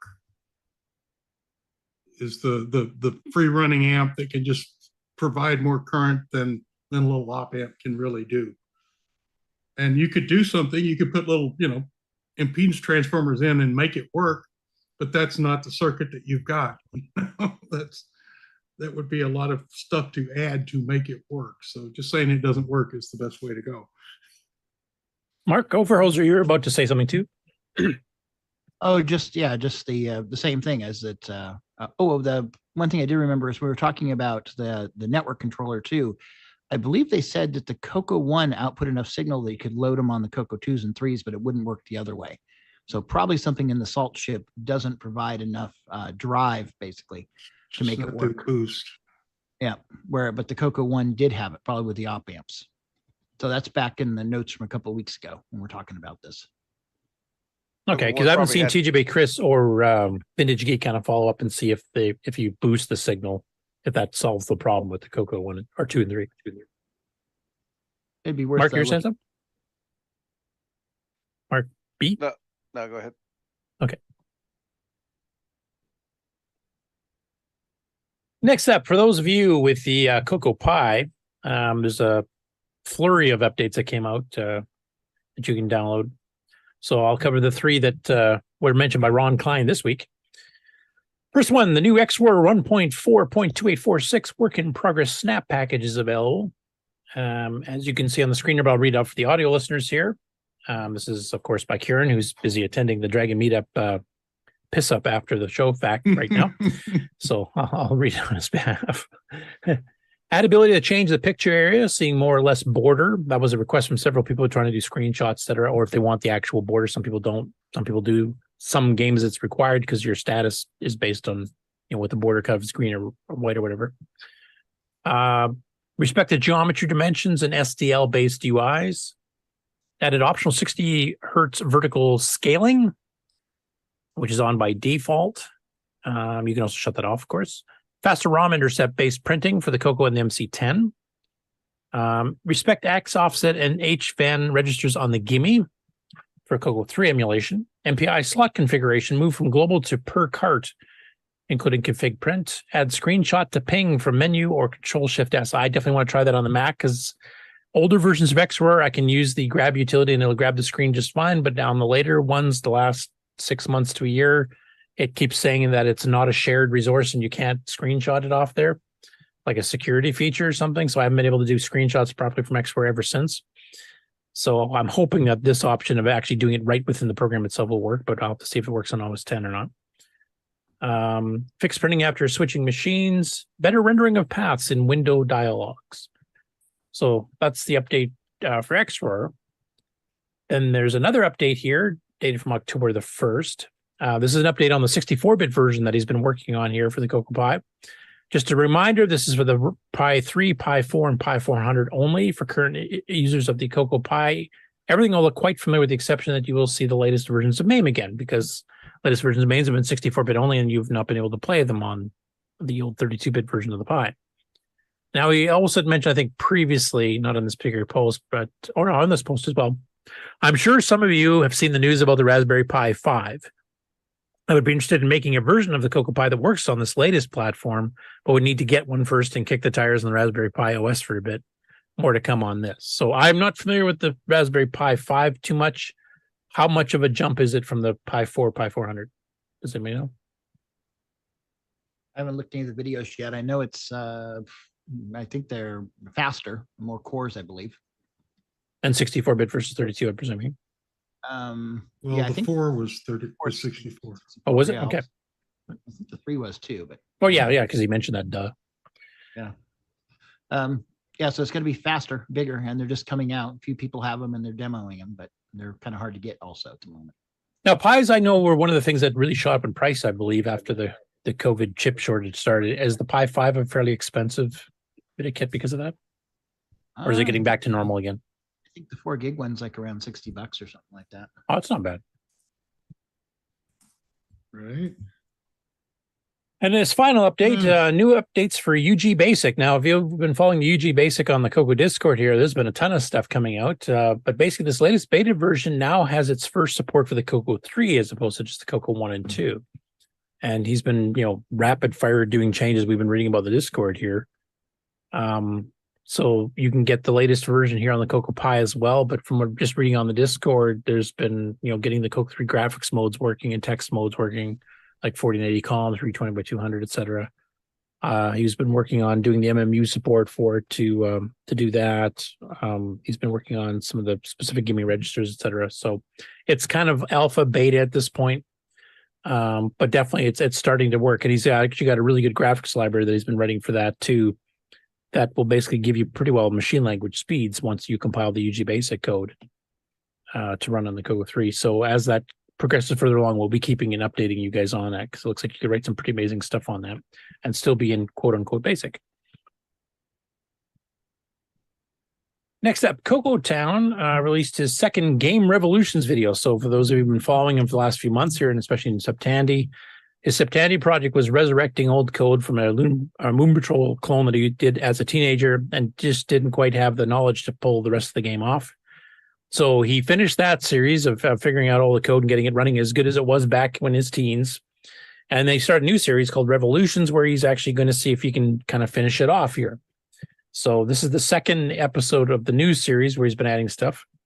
And this is where he starts working on double buffering because he was getting a bit of tearing and some other things happening there. He also goes into doing RLE compression because he was noticing how much memory he was wasting on, drawing the whole blue background for the top sky part and then the mountains underneath or the city underneath. And that was all uncompressed. So it was taking like 3K per chunk and he needs to free up some room. So he did some RLE compression on that, which crunched it down quite a bit. I'll just play a little bit of the intro here. It's a 14-minute video, so I'm not going to play the whole thing here, but definitely interesting stuff if you guys have been following along. Hello, and welcome to the series where I take a game I started in high school and see if I can improve it using knowledge that I've gained along the way. Today we're going to talk about off-screen buffers. Right now the way I do my drawing and my animation is I have a single portion of memory that the screen is pointed at directly, and I make changes to that portion of memory and it shows up on the screen as I make them. This can lead to some unfortunate side effects where you can see partial changes that haven't been finished. So one way to do smoother animation is to use an off-screen buffer. So the way that that works is whatever you're seeing on screen has already been drawn, and that's what's on screen. But then you have a second buffer, and that you can use to draw your next frame. And then when you're all done drawing, that is what you point the display generator at, so that is what the screen will show. And now what the screen used to show is taken offline, so you can start working on the next frame there. And then when you're done, you push that to the screen, and then you start working on this one here. And in this way, you alternate which portion of memory you're going to write that next frame to, and then you switch the video display generator to show that thing that you just drew. One of the advantages of doing it this way is if you're trying to animate portions of the screen on top of other portions of the screen, normally, if you're writing directly to the screen, you have to do some tricks to make transparent sprites or to do XORs so that you don't leave a trail of pollution behind you as you move across the background. And in fact, in this game in particular, when a bullet shoots into the sky, it shoots into the portion of the screen that rotates because of the mountains. and I have to do some special nonsense so that the bullet doesn't rotate along with the mountains. By doing it with off-screen buffers, I simply start from scratch every time. So each frame starts off blank, and then I draw all the portions that I need. And as long as I draw them in the right order, whatever is moving across the background should just look like it's moving perfectly fine without me having to do any tricks. Anyway, Nick, I believe this is a technique you used in some of your games, is it not? Yeah, I do. Yeah. All the time. Yeah. So even your recent CoCo 3 games and stuff basically use the double buffering technique, or page flipping as it used to be called way back when. Yeah, yeah. No, it's really good. It's a good tutorial, I guess, of watching him, apply all these new things he's learned since he was a teenager, but also, basically how to help write a game and using some of the techniques. And like I said, he also gets into RLE compression here, which is basically run length encoding is what that stands for. And that's basically you do like a byte that says, how many times do I repeat the next byte? And for Blue Sky, he might, have 255 several times. So he loads in the byte of the count byte, and then he loads in the actual data byte. So if it has 255 and whatever color blue is off the top of my head, I don't remember, AA maybe. And then we'd say, you have to draw that AA set of pixels 255 times. And then it just does a loop and does it. So he only takes like literally 2 bytes of storage to fill 255 bytes on the screen. Now that's a best case scenario, but in his case, since he's got a fair bit of solid colors horizontally on the screen, as you saw when he was doing his little demo here. So like this whole batch of blue would be just basically one RLE pair rather than all 32 bytes of actual data. So that greatly compressed screen. This little chunk of blue that's under here, that's all contiguous. And then you've got all the green here that you could compress to. So basically he's saving a lot of memory here using that technique. And explains how that works too. So I would definitely recommend it for those who want to work on games in machine language. Definitely follow the series here because he's giving you some really good tips and tricks to do it. Going back to basic programming strictly, Tier City Retro Programming here has been working on his CoCo Ultimate game, which is kind of an Ultima style. And this one here, he's doing some updates where he's doing the health bars in real time, and he's eventually going to have multiple characters, not just fighters. That's just the example used in this case here. So basically, he's got this little subroutine that he explains how it works, where you can send what the current player's health is, and it'll update with dual colors. I'm just showing the single colored version here because that was the beginning of the video, but later on he updates it so you can see what your full health would be and then how much health you actually currently have. And it updates that in real time when you call it a subroutine.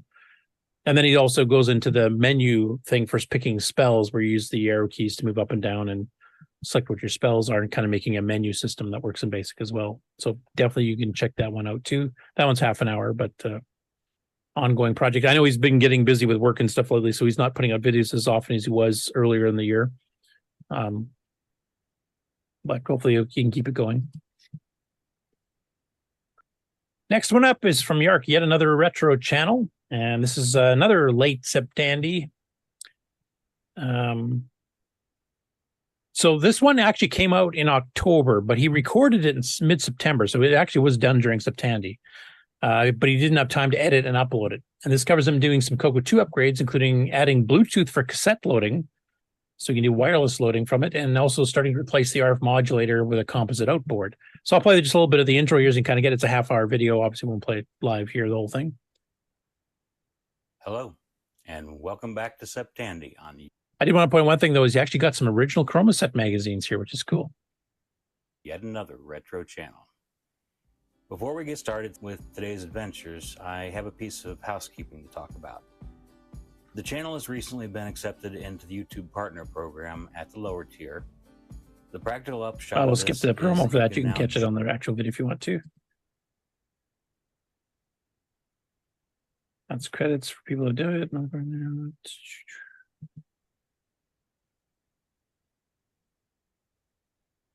Wait for YouTube to catch up.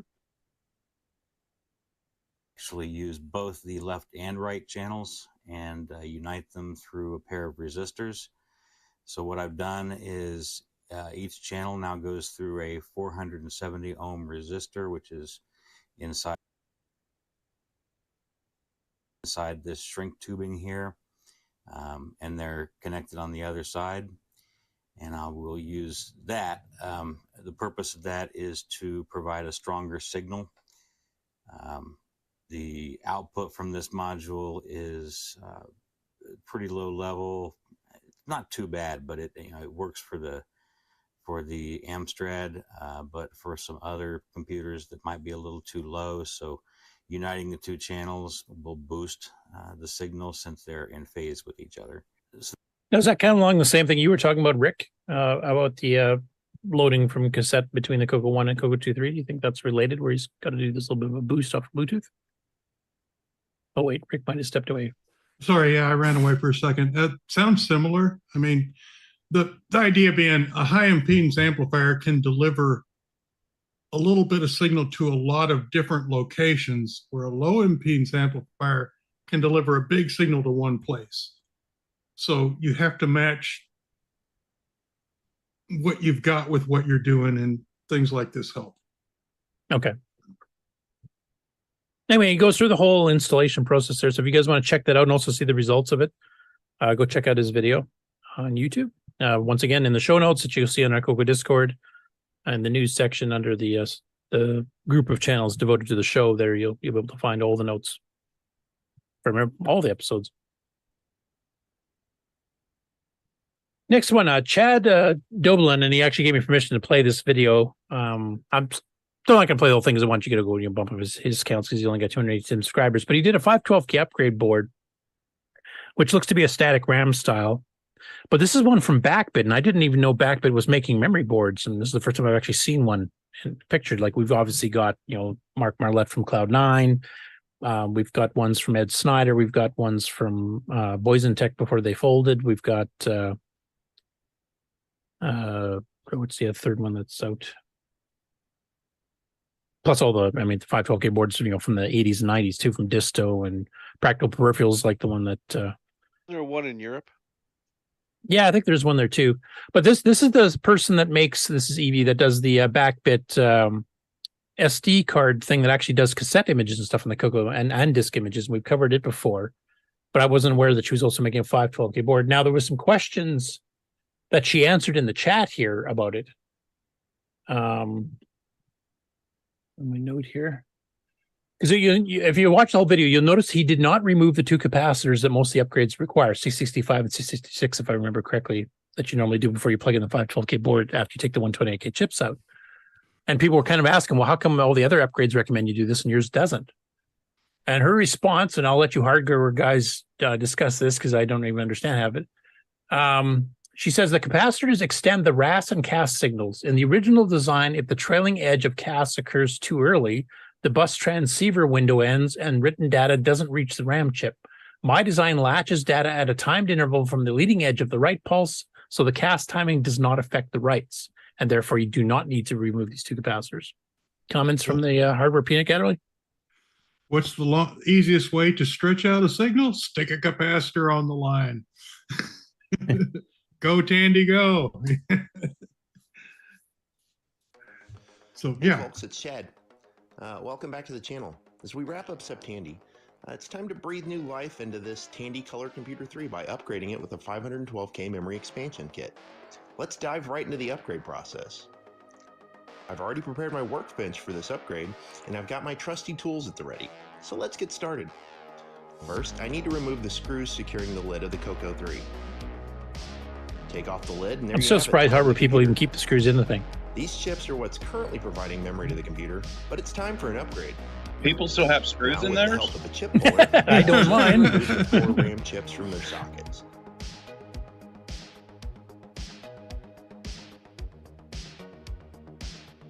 And for those that don't know, the 4464s that make up the 128K work as a 64K upgrade, a set of 2 of them, if you have one of the later CoCo 2s that has the option for the 2-chip upgrade. So don't throw them away. You can actually give them to a CoCo 2 owner that has one of the later CoCo 2s, and they can upgrade if they have only 16K. They can upgrade to 64K of those chips. In fact, it's 2 sets of upgrades. So free upgrades for all. I've got the memory expansion kit right here. It's time to snap it into place. I like the fact it looks like a stealth fighter. Making sure that it's snug and secure. With the memory expansion kit securely in place, let's put the lid back on. Anyway, after this, just runs a couple programs to kind of test to make sure the thing's working. Runs a memory test program for the performance peripheral ones, actually, to test the 512. But yeah, I was kind of surprised about the not having to remove the capacitors, and it works perfectly fine. And then her explanation about it. And I'm just wondering if it was that easy to do that you didn't need it. Why didn't some of the other later upgrades also not require you to snip capacitors up? Because a lot of people want to keep things, as stock as possible if they're collectors type thing. It had to do with timing. Right. They're only needed for the original chips, which the 128K, no one's going to go back to 128K ever. So, Yeah, well, I did find that on the static one I did, that it did fail if you didn't clip the caps. Right. They're specifically to fix the chips that are on the original motherboard, not the other way around. Okay. Because I've seen other people claim that they've done the 512 upgrade. I don't remember which one specifically, but they said they didn't need to snip the caps either, and it still worked. So I don't know if this has the same stretchy thing. Well, I guess if you wanted to be theoretically perfect, there shouldn't be any capacitors on digital signal lines to change timing. That's not how you do it, unless you want to sell a computer for $300. Then that's how you do it. So the particular chips that are being used in this case are probably more relaxed in their timing and are more tolerant.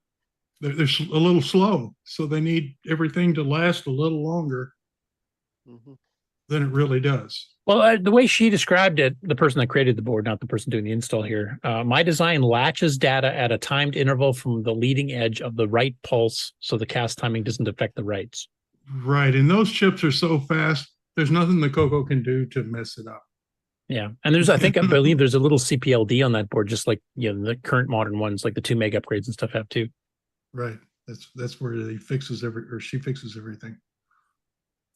Anyways, it's cool to know that there's another alternative source for 512K upgrades that I had no idea existed, and apparently has been around for a while. I knew she did the SD card stuff that actually supports cassette, but the CoCo STC does not.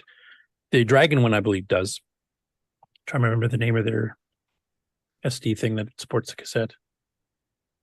Blanking on it. Of course, I can't contact the Dragon guys here. They're all drinking right now, so. I'll tell you anything. Right. You can contact them, but it won't help. Sure. Yeah, that's everything. Except with a British accent. But yeah, it's nice having the alternative, because I know Mark, he still sells his 512K upgrades that are also using static RAM. In fact, it has 1 meg, and you can upgrade it to, if you get a DAT board, you can upgrade it to the 1 meg just by adding the missing address line, basically. And hopefully we'll get going on the 2 and 8 megs again, and hopefully Mark and Sleeping can get the 512 and 2 meg upgrades going pretty soon on their version of it. But it's always nice having alternatives when you need to try to get one in a hurry, or if somebody's sold out or whatever. So next up, so Mr. Dave, we've shown a couple of his demos with his software sprite routine. I'm sorry, I'm not going to call it a pixie as long as I live. But basically, he's actually patching BASIC. What he's done here, you'll notice on the second line on this little screenshot, H-sprite command, which he's added to BASIC. Well, I shouldn't say added. He's replaced H-circle with a new one. So this actually is a H-sprite, which has get put buffers and direction of the movement, etc. And that's just a little sample snippet to show it. And then he released a little video on Discord, which I saved to my desktop, just kind of show it in action here. Now this part confused me a bit here, because it looks like he just loaded with very little. He's got H screen 2 and a 100 go to 100 type thing, and then suddenly he runs that, and suddenly he's running sprites in the background. So I'm not sure exactly what he's showing there, but it's actually doing all this stuff just from 2 lines, which doesn't include an H sprite command. So I'm not sure. You'll have to explain that. I think he's still in the chat. Code loaded in there somewhere. Yeah, he must have had some other program or something, or maybe it's already running in the background. Like he might set it up to IRQ timer based that the sprites are running, and he ran it from a previous program he loaded. And this one just turned the screen on so you could see it's still going. I'm not sure. Mr. Dave, if you're still in the chat, please explain. And next up, I got a few stories here on the Dragon, actually from the World of Dragon archive forum. The first one here is by a user named Jack B01 or B01. And there's been talk about the fact that quite a few Dragon power supply units have to be replaced, and John Whitworth is actually making new ones now. I think it's John, or was it Julian? One of the two is making replacement one. I think it's John from Dragon Plus Electronics. But this person did it a different way. They took a Commodore 64 one and converted it to fix up the Dragon so it runs. Now there's some modifications needed, but he has a complete description of how all this works here and actually shows it running. And honestly, that's the best use of a C64 power supply I've ever seen. I wouldn't use a C64 supply to power a C64. Those things are infamously unreliable. So are the Dragon ones, apparently. So, but I'm guessing the C64 ones are probably in more plentiful supply because there were so many more sold.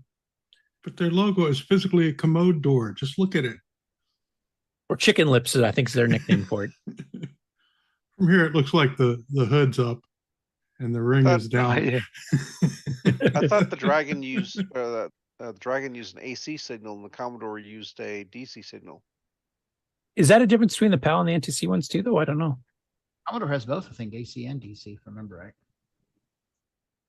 It does, yes. It has 5 volts DC and 9 volts AC, I believe.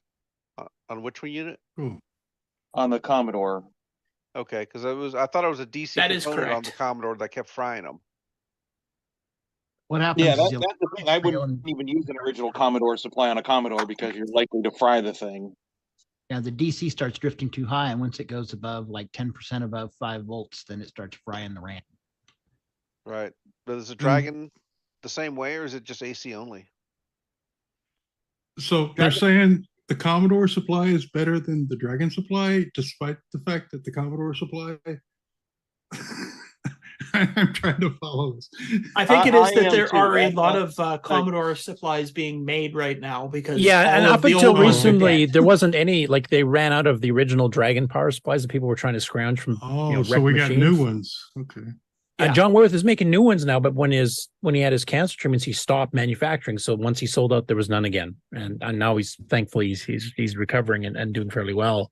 But I think having a backup where there was like 20 million C64 sold probably means you have a better chance finding one than 400,000 Dragons. So I'm guessing it's just a way to get things running again. Because it was an oddball power supply on the Dragon, I think, wasn't it? It was, even for the UK, it was a bit of an oddball voltage and amperage or whatever.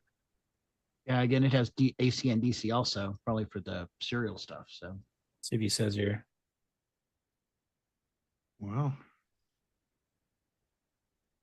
Yeah, it says here, I built an AC PSU for myself with 2 transformers, providing the 9 volt and 2 times 18 volt AC, but that was too big and unpractical.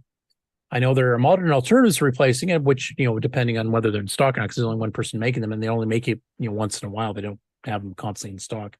I wanted to keep everything as much original as possible, so I came up with a solution using a C64 PSU, and then he kind of goes through the details. Just 9 volts. With some pictures and stuff. But anyway, if you're not on the World of Dragon forums, and why aren't you? You should definitely go join. It's free. And they have a lot of cool stuff in there. And they sometimes mention CoCo stuff too. because Another one that came. Sorry, go ahead. Go ahead, Mark. Because they are cousins. There's a lot of stuff. Hardware cousins. Yep.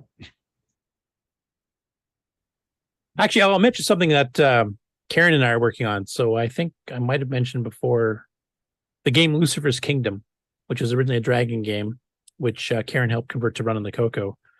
I did some optimizations on the 6 and 9 side, so it runs a bit smoother, a bit faster. We've been going back and forth getting the 6 through 9 updates to it. We'll speed it up and smooth it out even a little bit more. I'm not quite ready for prime time, and he's kind of busy at the Dragon meetup right now. So hopefully by next week, we will release those. So there'll be another 6 through 9 enhanced game for both platforms.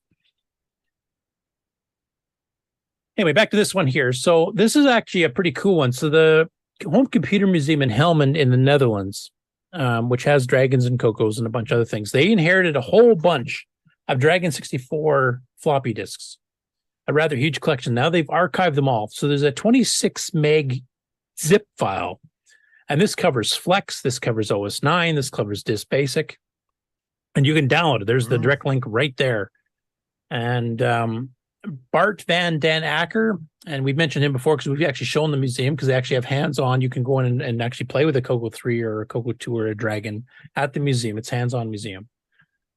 And I will just read a bit of this. I won't read the whole thing, but this is basically a little bit of a hint of what's in this archive. And there's some stuff in there we probably have never seen here. Very interesting set of discs. The Dragon 64 in question was obviously heavily used under Dragon DOS, OS9, and Flex for document preparation, graphics, and entertainment. The twin Dragon Data disk drives unit had 2 replacement 80-track double-sided drives fitted with 40 and 80-track switches, an auxiliary power takeoff on the rear, and another mystery switch on the front fascia, which they have no idea what it does. So this was a customized Dragon they also inherited with this. The Dragon DOS cart had a replacement Super DOS ROM, including additional high 8K utilities, a second ROM mode switch for further choice of ROMs, so kind of like the switching we were discussing with Brian Weisler earlier. The 2 ROMs that were in the cart appeared to have been present on the Dawson disk captured as part of this archiving. A number of interesting OS9 utilities are present on the disks, including the level 1 OS9 version of Sleuth, a disassembler debugger, a new high-res console mode utilities for the EuroHard OS9 version 2 to allow 64 and 80 column text modes. EuroHard, of course, is the company in Spain that took over the Dragon when Dragon Data went under, so around 84-ish. The DEC printer control utility for stylograph, a modem OS9 COM utility in Kermit, plus many other OS9 users group PD disk utilities. Now, European OS9 users group was separate from the ones in North America and Australia, so they had some of their own unique software too. And also the OS9 game Biosphere, which is one that was sold by Tandy in North America, and I'm assuming Australia and elsewhere too, but I don't think it ever was officially part of the Dragon, but apparently the users group did it. So you can play that on your Dragon as well. For Flex, there's an X-Modem utility, various games. Flex has games. That's a new one on me. Aside from Eliza and Chess, that's the only ones I've ever seen. So I'm kind of curious. And a COBOL language disk. So if you want to learn COBOL on a CoCo, you can actually do it on the Flex one. I think there was a version from Microware for OS9 as well. But Tandy never sold it, so it's a lot rarer and harder to find. I think they even did a Fortran too. One of those 2, I think, required level 2. For Dragon DOS, many utility disks, many game disks, a number of utilities for converting CoCo programs and disks to the Dragon, multiple music, graphic, and desktop publishing applications and utilities. Some, like CoCo Max, were converted from the CoCo, so there's a version of CoCo Max to the Dragon, apparently, as well. A Dragonized version of the CC video digitization application originally released for the CoCo by Microworks. That's the DS69 you guys were showing earlier, isn't it? Isn't that the software that came with it? Ron or Brian might be able to tell me. Yeah, CC, yeah. So that's been converted to the Dragon, so even those DS69s can run on the Dragon apparently too. Yep. I think it's C-SEE or something like that. Yes. Yeah. It's assumed that the mystery pass-through cartridge shown in the other picks section is probably the digitization hardware for this, but I didn't have time to investigate. Now, I won't read the rest of it because that kind of gives you a hint of what's in this archive of 26 meg zip disk images. But yeah, I mean, if any of you guys are on this forum here, I mean, especially with identifying some of the CoCo hardware that's been adapted to the Dragon, like the DS69, you guys might want to give them a little bit of help there. I don't have one here to compare. As far as I know, I think Ron has one. Yeah. Ken has the DS69A, I believe. Yep. And Rick, do you still have one of these? Yeah, I've got this one to be precise. Is that the A or B or the regular? This is the no number, no name. Now it's interesting. The width knob has 2 and 3 as the 2 ways to go. I've got to plug this in and see what it works with, because it's been open, so I don't know if anything's been changed. So I need to investigate. Yeah, it looks like something may have been changed, so I need to play with this. Okay. Anyway, I'm not sure if I'm going to have time to go through these in any more time in the near future, but if any of you are interested in going through and seeing what Dragon DOS, OS9, or Flex, like Mikey might be interested in some of the Flex stuff, because it sounds like there's a fair bit in there. The whole archive of everything, the 26.5 meg download is just on the archive. Go download it. Now I really want a Dragon. All this stuff all at once. Yep. I'm glad they recovered all that, though, because it sounds like whoever had this really knew what they were doing and knew all the OSs too. So it's a good variety and some stuff that's pretty darn rare on the Dragon in particular. There might be some stuff we've never seen in the CoCo too. Like COBOL on Flex. I've never seen it. I've read about it, but I've never seen it. Next up, this is another show that was on recently in Spain, in Malaga. I'm not sure how to pronounce that, but it's basically it's normally an Amstrad retro show, and this is the 8th annual one of these. But they did have some other machines at this particular one. In fact, I fast forwarded the video clip here to show you, but there's a few dragons you can see just in the background. Plus, you can see the actual Amstrads before that here on the current screen. It's in Spanish. I won't bother translating a little bit here. I'll just kind of show the couple of the dragons running. Because, of course, when Eurohard bought it, Eurohard was a Spanish company. They were trying to get the dragons into schools there and succeeded somewhat. And they kept the Dragon going when they made the Dragon 200, et cetera, for longer after Dragon Data folded. And there was a bit of a controversy because they were, ramping the prices back up when they were trying to sell it back in the UK. So it became more expensive than it was before, which means nobody was buying them because at that time the C64 dropped their prices to compete and stuff. So, of course, it ultimately ended up tanking anyway, but interesting to kind of see. Continuando con el evento, nos encontramos un Dragon 32 funcionando, un ordenador que me interesa mucho porque tengo el reto de reparar uno. También podíamos disfrutar de una Vectrex y una... So there's the sort of the yellowish Dragon 64 and then a whitish one. And I don't know if that's related to the fact that maybe the Spanish Eurohard company made the case moldings a little bit different than the original Dragon Data ones, or if that's just, age on the one on the left and nothing on the right. It doesn't look like they're running a CoCo STC on it, though. Mm-hmm. And, of course, they have a Vectrex, another 689 machine right beside it. That always makes my heart flutter. Consola de Commodore 64. And that other one that was on the far left, I have no idea what that was. Anyway, they got a pretty good mixture of machines here. It's not just Amstrads by any long shot. So if you're in Spain, I guess around this time of the year, this is apparently a regularly scheduled thing. Like I said, this is the 8th one. Might want to go check it out. And then some Dragon updates from the Facebook group. The first one here is from Julian Brown.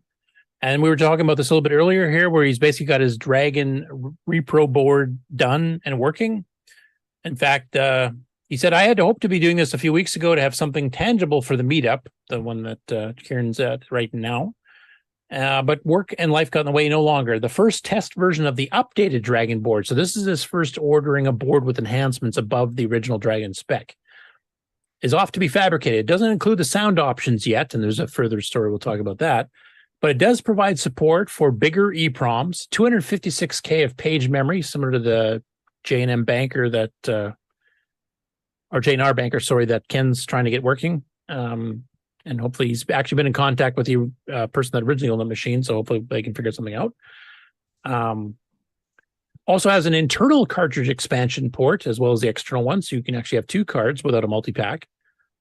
And discrete video circuits. So that actually, I remember he had posted before, you can actually swap out a little module of the circuit so you can do NTSC or PAL, so you can actually switch between them. He said, I'm only testing the first 2 PAL and NTSC video boards this time around as they are relatively cheap and simple. And as for the missing sound chips, well, he talks a little bit of little stuff here, but he's actually got a survey on the next and last story of today that I'll just skip over to. So if you're on the Dragon group on Facebook, you should go answer this. Whether you've got a Dragon now or not, shouldn't matter because this is actually for making the new motherboard. So this will be your chance to pick what is going to be upgraded in the new Dragon that he's bringing out. So quick poll. How many audio channels is enough? If I use an AY38910, there are 3 channels per chip. On a Spectrum 128, that is 1 channel each, left and right, plus 1 shared between both. I'm planning on using an emulated version of the chip, ATmega 48 based. I can create a double or more version to share data bus, clock, etc., and cut down on the footprint, but how many channels is enough or too much? I only need 4 bytes of address space to run 6 channels. A full I address block is enough to run 32 channels. For comparison, the Gyrus arcade cabinets use 15 channels to create one of the most impressive audioscapes of the 80s games. I'm edging towards 12 channels, 3 each dedicated left and right, 2 pairs mixed, but biased to left or right, so you can kind of like pan the stereo instead of just hard left, hard right. And a final pair centered and shared evenly. Should be enough to create a dynamic audio landscape. This is for the updated Dragon board, but is transferable to a cartridge design to retrofit other Dragons. And then he's got a whole whack load, 25 comments and suggestions already here, OPL chips and all kinds of stuff. So As a quick little discussion topic, is there such a thing as too many audio channels? I would just max the sucker out and go. There's some people saying, if you're trying to do like, DAC style sound, that might be overpower the CPU too much, which I would agree with. But these chips also have built-in, basic waveforms of their own that you just send a couple of notes to it and it just plays in the background for you. So in that case, I would just say go nuts. What's your guys' opinion? Right. Right. I mean, 32 ought to be enough. Right. Well, squeeze, because you can run some of them at really low resolution, and the rumble channel is only 20 hertz anyway. So yeah, just load it up, guys. Well, that's the thing. Like he mentions in this 32 channel version, that's going to take a full 16 bytes out of your IO space, which can also be used by hard drives and scanners and whatever else. So what's the trade-off? Like the max RAM you should reserve for just sound and leave it open for other hardware you may want to add. You would need sampling, which is the hole I fell down into. If you have more channels, if you can sample, then the channel can take care of itself while you do something else. But then you've got so much money spent into sampling and sequencing. Where does it end? Yeah. I mean, like here, Paris Rats, like he was mentioning that even with a 639, if you're trying to drive that many channels of actual DAC type stuff, that you're going to overload the CPU unless you're just playing music and that's all you're doing. Then he's suggesting like the OPL3, which is actually built into Ed Snyder's Mega Mini MPI, which we've seen Lord Dragon, Todd Wallace, create players that are playing, the theme from Doom from the PC from the Sound Blaster works fine under OS 9 type thing and doesn't even need a 639 type thing.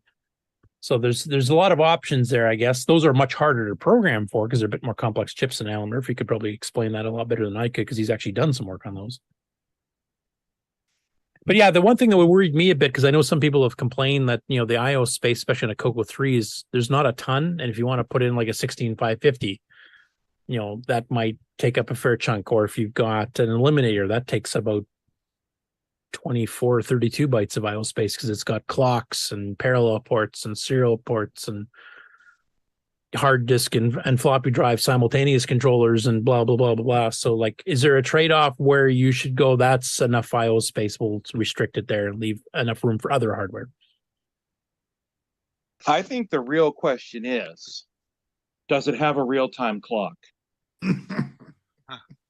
This one could. I mean, he's still designing what all he's adding to it. So you could request that and have it built in right off the start. I think we've mentioned that to Pedro and a few others doing CoCo 3 upgrade boards too, right? I think the real question is, what is it that people want to actually do with the computer? Right. What's the point? And 16 channels, 32 sound channels. That sounds great. Okay, so who's going to write that software? Oh, no one. Oh, well, that's great. Volunteers, Nick. Right. We don't have a music division for your game division, right? Your music department's not up to the task of an orchestra? Well, I can say Todd Wallace has written an OPL3 player for the Mega Mini that actually does 16 voice simultaneous. And it's just a command he wrote for Nitrous 9 that you can just run. So if you want to have some music playing while you're drawing credits on the screen, I don't know how well it runs in the background. I haven't actually tried to fiddle with that. But if you want like intro music and stuff, there already is some stuff done.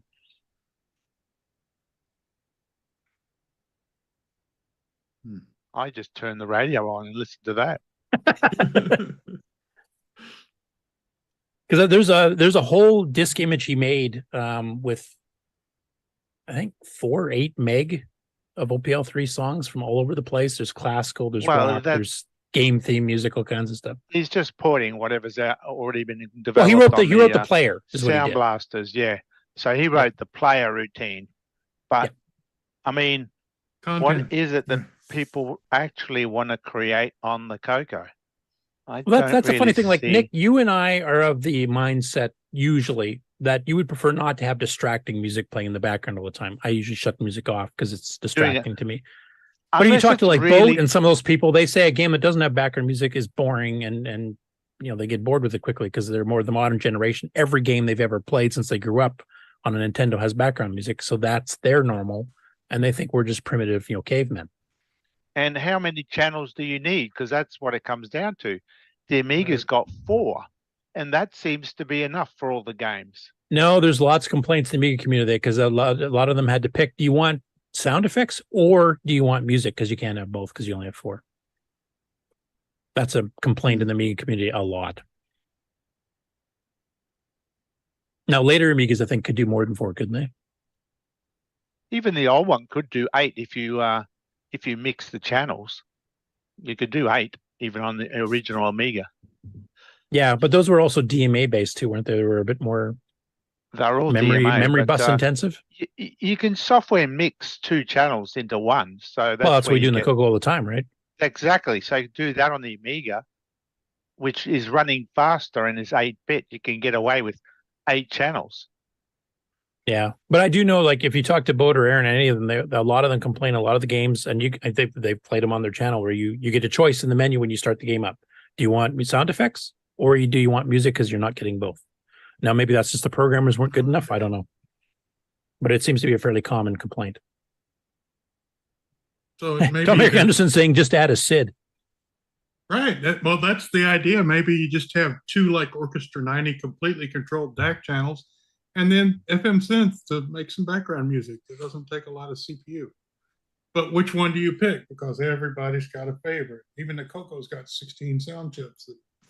Yeah, people, you know. Oh, how many? Yeah, exactly. The SIDs are got what 3 or 4 channels, so that's still they're basically an okay. enhanced version of like the sound speech pack.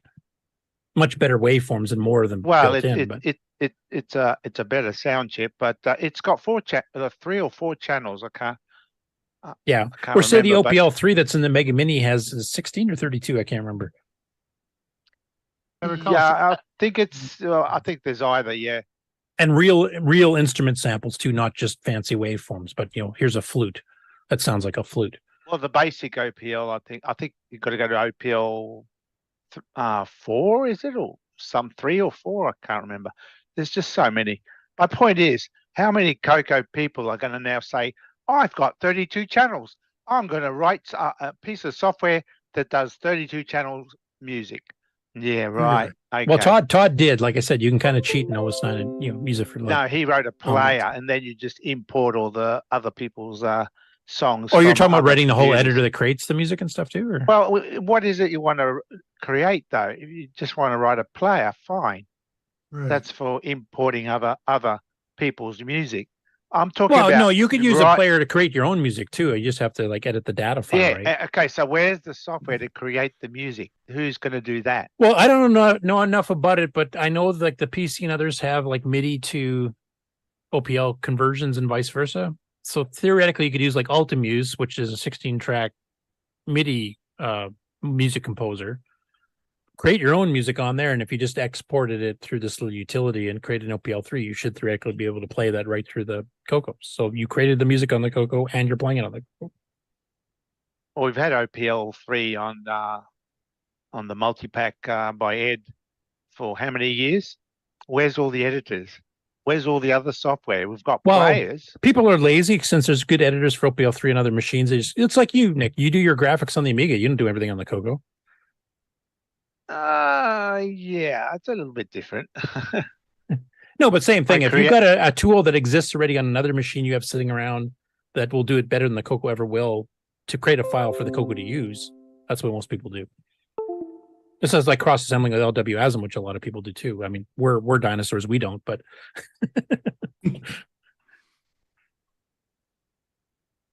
anyway, obviously there's some opinions on this, so I think you guys should all go on to the Dragon group on Facebook and go answer this poll here, and then maybe see what he comes up with. Let me tell you why you're all wrong. Yeah, go ahead, Nick. I got to see the responses to that.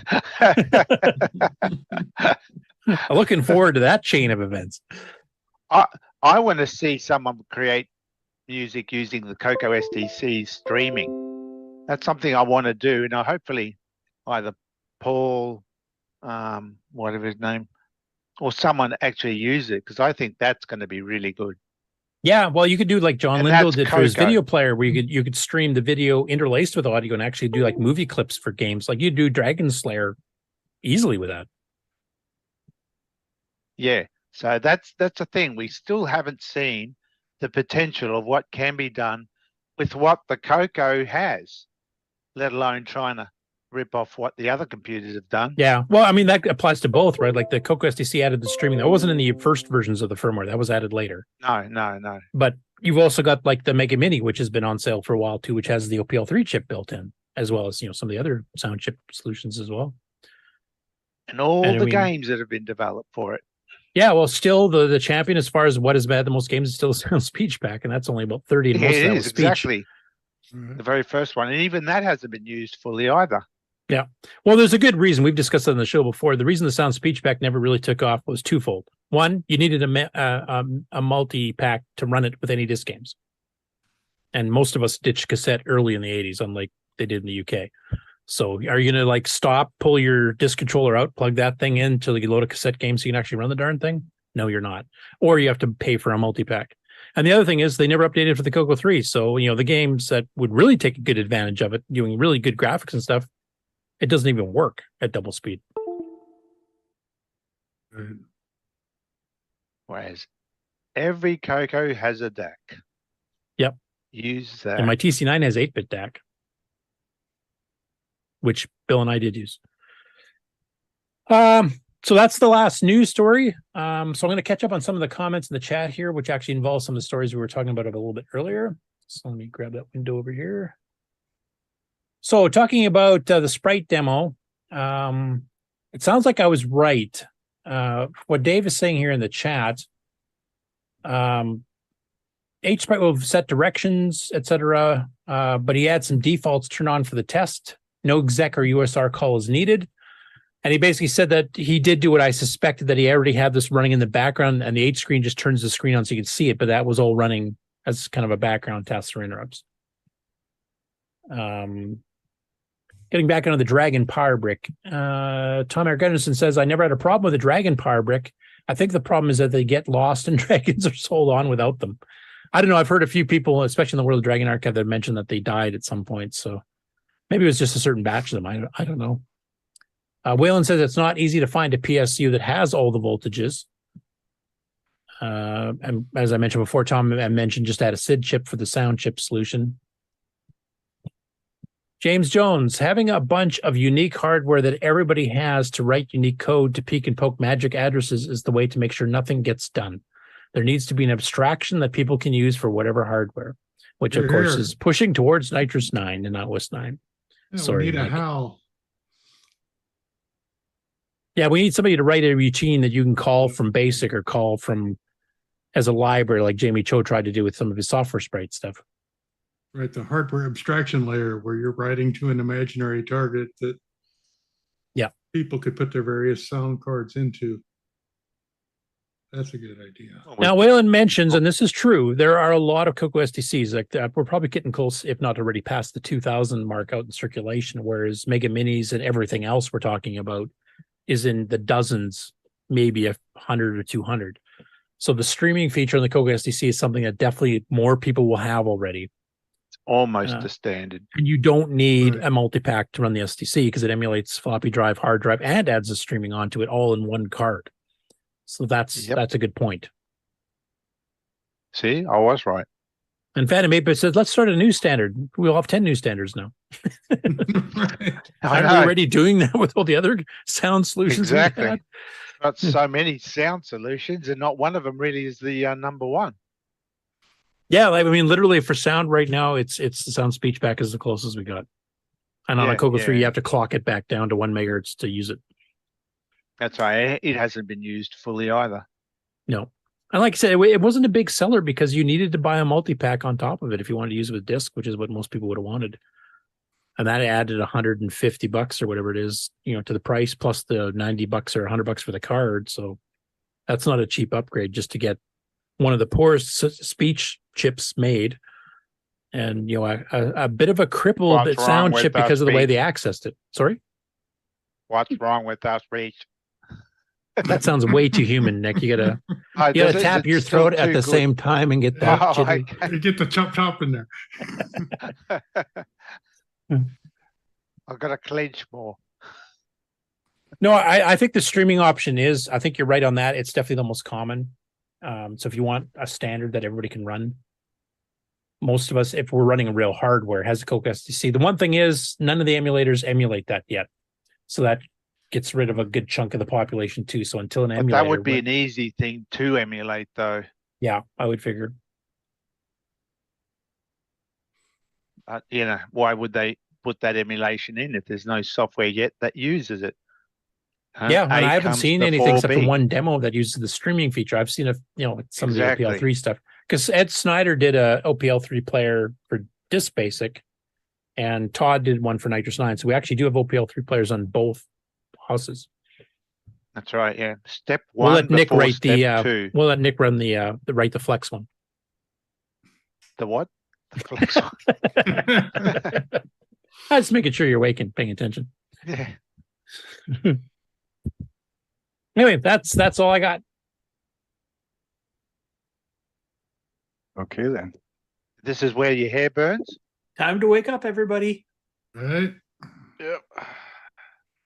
Oh, actually, there's one. Sorry, go ahead, Jason. And how dare you interrupt? And he interrupted himself with a bad cell signal. That's awesome. Perfectly He's probably timed. on a roller coaster. Nick, I since you've done some reading on this, and I haven't done too much on it myself here, but Wayland in the chat is asking, explain the streaming feature, please. Well, I haven't done it yet. That's something I want to look at. But basically, you can have essentially a WAV file on your SD card that's in the CoCo SDC. You put it on the actual file system there, and then you can set it up so that with an interrupt-driven routine, it can just fetch the data. You obviously have to tell it what the file is that you want to stream from the SD card, and it will send you a byte at a time every time you read that value, that port or whatever, that address from the SDC. So it sends you 1 byte from the WAV file every time you go to access it. Then your software merely just reads that byte, sends it to the DAC, and then continues doing whatever else. So it's very little to be done. There's not much you have to do, and you just keep reading that same single address, and the SDC will then send you the next byte in the WAV. Yeah. So it's streaming the data as you read that 1 byte. You just read it and write it, and that's it. Yep. Now, as Wayland says in the chat, that's got lots of uses, not just sound. That's exactly what I was going to say too. Like I mentioned, you could interleave video with that. You could have. Oh yeah. If you've got a way to seek in the file, you could have a huge adventure game with tons of rooms and stuff described into it, and just seek ahead and just read whatever many bytes you need to get the next room description. It allows you to do sound or video or any other of these files we're talking about here that are larger than the amount of RAM you have in your machine, because the file can be up to 4 gig, I believe it is. Yeah, it's merely streaming data. Now, what you use the data for, well, depends on what you're doing. And unlike doing it on a CoCo itself, where you have to have just MMU registers, my pass this AK block, map the next one, and rewind the counter to the beginning of the block, and all There's this other none kind of of crap. that. You're just doing load. Load, yeah. Well, load right. Well, you might not even have to write, depending on what the data being used is for. It might be but a flag if you're marker or writing something. Who knows? for music, you load from the stream and write to the DAC. Yeah, because it could be video data, it could be sprite data, it could be text for an adventure game, it could be sound, it could be a combination of those interleaved together. So all kinds of stuff. It's a feature of the SDC which is hasn't been used, not to its fullest. So I'd like to look into trying to do that in one of my next games, but haven't done so yet. But that is the plan. Yeah. Now, Bruce Moore adds, and he says, Nick, we need to talk about streaming the WAV from the SDC. I have run a video animation, but when I try audio, I get a lot of garble. You haven't actually tried it yet, so figuring out the I haven't details. tried it yet. No. Honestly, But talk to Ed or possibly Todd on that type of, because I think I don't know if Todd's actually fiddled with streaming yet. Ed for sure has. I'm He's not got demos sure. up. Ed's got a demo of it, so it does. We can it just does disassemble work. the demo too if Ed's not around. And then Wayland says scrolling background graphics. That's a good point too. You could set it up to offset a pointer into the background and just go. constantly changing background where you don't have to buffer all the little tile shapes and stuff too. Then you know that at least anything you write to use that technique will work on any CoCo that has an SDC. Right. And how many files can you have on an SD card? A lot. Lots. And they can be big files, more than 512K. They could be, well, they could be lots of screens. They could be screens, or if again with music, you can have a big WAV file. And yeah, you don't have it. It doesn't take up any of the CoCo RAM. Yeah. The other advantage is too, if you want to do multi-voice where you're merging the voices data together, like we were talking about earlier, like the Amiga pre-mixing and stuff, you can pre-mix like 4 channels or digitize a raw file with, you know, a full orchestra in the background, and then you just load the completed already pre-merged byte from this file and just jam it out to the DAC. Well, what you can do is like if you're writing most of my routines are a 2-channel routine. One is for each. I usually can have 2 sound effects running at once, but you might have a 4-channel playback routine.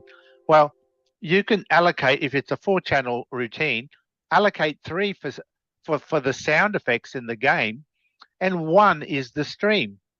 So you can have a game with lots of really good sound effects and playing pretty good music in the background, and without taking up too much CPU time. There's no processing. Are you telling us about your next game? Well, I haven't quite gotten to that, but you blocking it together. There's I lots think it's of just more ideas. figuring out the capabilities that you can use this Yeah, for. yeah. Like I said, that is something I do want to try look at in my next game. So I haven't gotten to that point yet, but that is the plan. Yes. A couple more comments here. So Bruce Moore also said Ed's demo seems to use a large, and he emphasized the word large buffer. He said going straight from the FCC without a buffer seems to have timing issues. So I don't know, is there some delays reading from the SD card file at times, and you have to kind of like read ahead so you don't get stuck with I'm not sure. I'm not sure what the trade-offs are. As far as I know, you just read the data, and that's it. There's nothing else, but I could be wrong. Well, because I do know there's warnings in the SDC manual itself that, you know, sometimes depending, especially when creating files, like creating disk images, that you might actually have up to a couple second delay as the thing on its own. The OS that actually operates off the SD card, you know, with Windows compatible type directories can sometimes take a while to like check the allocation chain, etc. And you can get a little delays. So maybe on reading, you wouldn't think that'd be as much of an issue since it's solid state. But yeah, reading should be fine, and even then you wouldn't be using it at the highest stream rate anyway. So well, have you guys played the Brandenburg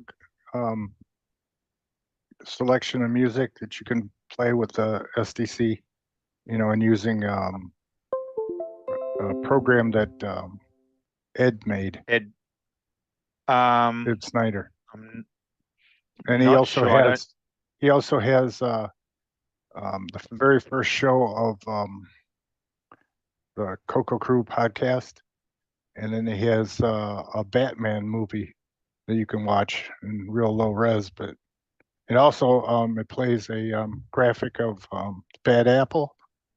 Have you ever watched any of that?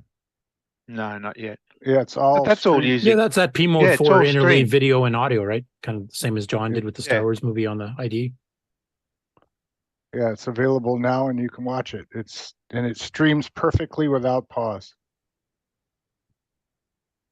Yeah, until I play with it, I don't know all the ins and outs yet, but it seems like it has a lot of potential.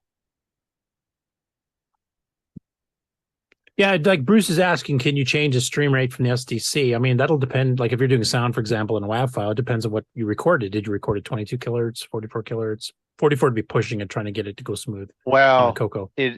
You're not going to be able to. I assume you're not going to be able to change the sample rate on the fly. This will be for playing a pre. Yeah, you'd pre-render it at something that you're comfortable pre-rendered, having yeah. enough overhead for whatever you're doing. Like if you need a lot of graphics moving around, drawn locally, you might need to clock it down to 11 kilohertz or something to keep it Yeah, running exactly. smooth. But the Bad Apple demo, the one that Ron's talking about, is kind of like a black and white Japanimation style demo with music playing and full P mode 4 graphics moving about 20 frames a second, 60 or 9 required if I remember correctly. But So he'd be streaming graphics and sound data. Same as John did with the Star Wars demo on the ID. Yeah. I think for just playing, if you just want to use it just for background music, I don't think it's going to be as high a overhead. No, and if you premix everything so it's just one reading, one 6-bit DAC reading you need to send out, then it's just literally a byte every.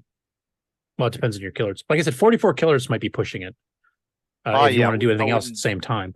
I wouldn't do that. No, that's. But 22 you might be able to do, and 11. I mean, that's pretty close to what you've been Well, using some of your games. I would keep it at the highest would be 11 because we're talking about I'm talking about having background music in a game, so you've got to leave some CPU time for the game itself. Yeah, like graphics and AI and reading joysticks. Exactly. So you really can't go too high. And yeah, with the 6-bit DAC, you don't really have to push And it if- up into No. the. Yeah, and if you want to merge in a sound effect like a laser blast or something, then you would have to merge it with the background sound There's bite. a bit of data there. That's right. Yeah. But it'd be but, no I different than mean- your current 2-channel. Exactly. It'd be no different to what I'm doing now. Except you'd have a pre-rendered multi-voice background track instead of you having to oral these things together or add them together to make it like a 4-voice. Yeah, that's right. It'd be The pre-rendered data- for you as a 1 voice, and then you add your sound effect on that. Exactly. All I'm doing is mixing it or adding the values together. Yeah. So literally like something like Sockmaster's mod player, which does 4 simultaneous voices at 8 kilohertz or 9 kilohertz or whatever. You could that's doing a have lot that more. pre-rendered as one pre-done, ready to go channel with it already all pre-mixed, and then add in Yeah. your sound effect on top of it. Well, that's And right. take Well, half the you would CPU. you would take an entire track, like an entire song, and make it into a big WAV file. Sample. And it doesn't down have to be the WAV. I mean, speed. you can make your own custom 8-bit. Well, mono exactly. thing or Well, you know what I whatever. mean. Yeah. Something that's just got a byte per byte of every sample, and as long as you sample it down to the speed that your playback routine's going to be, then yeah, you just basically just read a byte, write a byte, and that's it. Yeah, that's your RQ routine finished. Oh, this And is cool. You could literally, yeah. I mean, here's a wrinkle. You could have a constant constant sample rate on your recorded music, and then you just skip as many samples as needed depending on how much overload your program has. So I don't have time to play every sample right now. I'll play every other sample for this part of the game. Well, and then you I could can do go that back too. to every sample when I get to a slower part of the game. And that way you have the best possible resolution at every point rather than having to pick one ahead of time. You know? And of course, if you have an Orchestra 90, you can Yeah, you can load do- 8-bit data to left and right. You can have full stereo, we just go. reading load D, store D. Yeah, exactly. Actually, I guess Yeah. I think the streaming has to do 8 bits at times. It's load A, load B off the streaming, and then a store D Yeah, onto when the it- Orchestra yeah. 90s to Either adjacent way, registers. there's a lot of potential there. So Yep. that's something I've got to look into. And several thousand, I Paul- think probably getting closer to 2,500 CoCo SDC learners out there. You can even do this on a CoCo 1 and 2. This doesn't require CoCo 3 either. No, exactly. It'll work on the 1 and 2. So someone will use it. I don't know if I'll be the first, but either Paul Shoemaker or Paul Redbeard Piscarelli? Piscarelli or Paul Thayer, Yeah. Mike?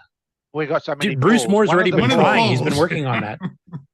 So yeah, someone will use it, and I think that is there's a lot of potential in doing that on the CoCo, and the CoCo will sound much better than even a Commodore 64.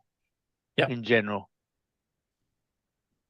Because all modern machines use DACs. They don't use custom Yeah. sound chips. I mean, the sound chip is good, but it still sounds like a sound chip. Right. I just posted the Zipster Zones media player explanation.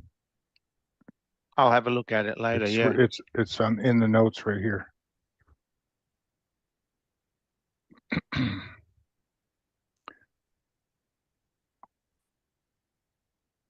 So plenty of things to explore. It's not a dead computer yet. I've still got a couple more things to invent.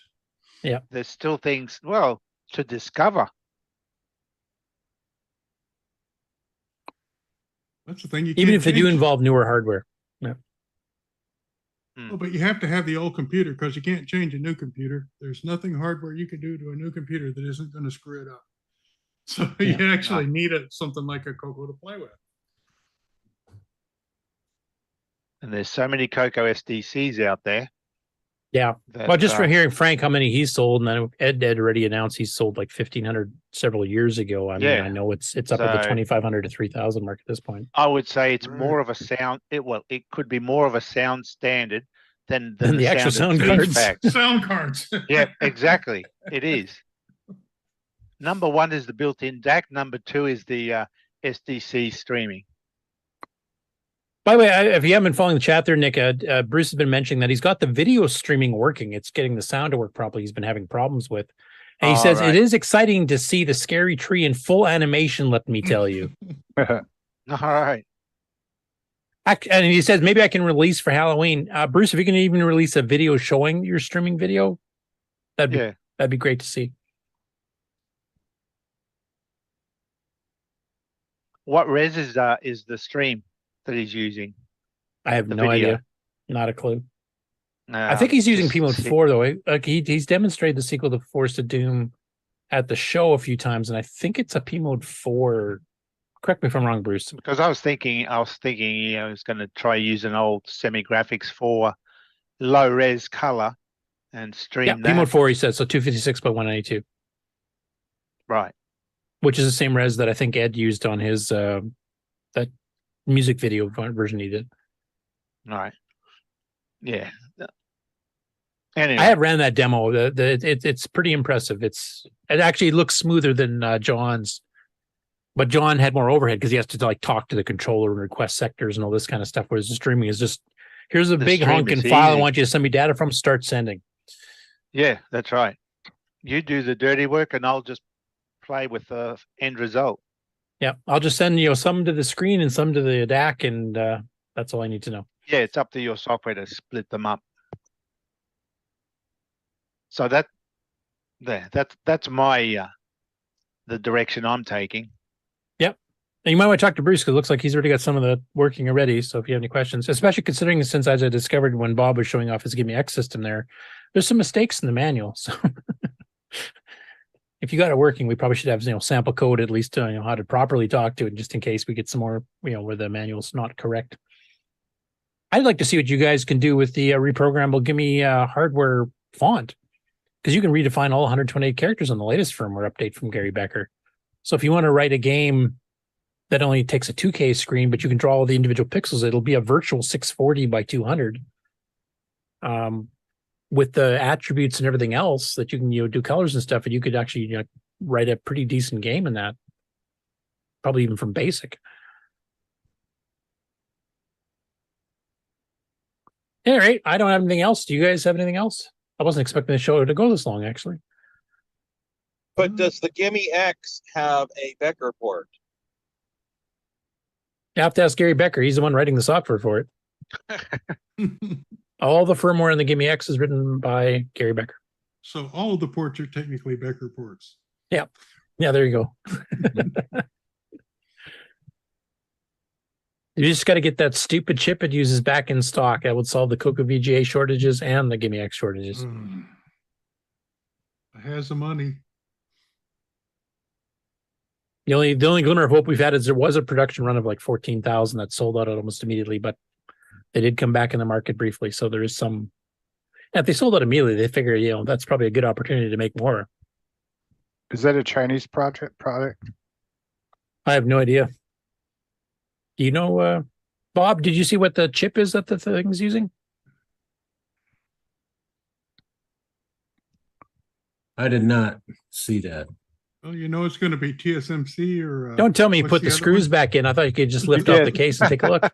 No, I did, because I'm going to put it back in my bag and take it home.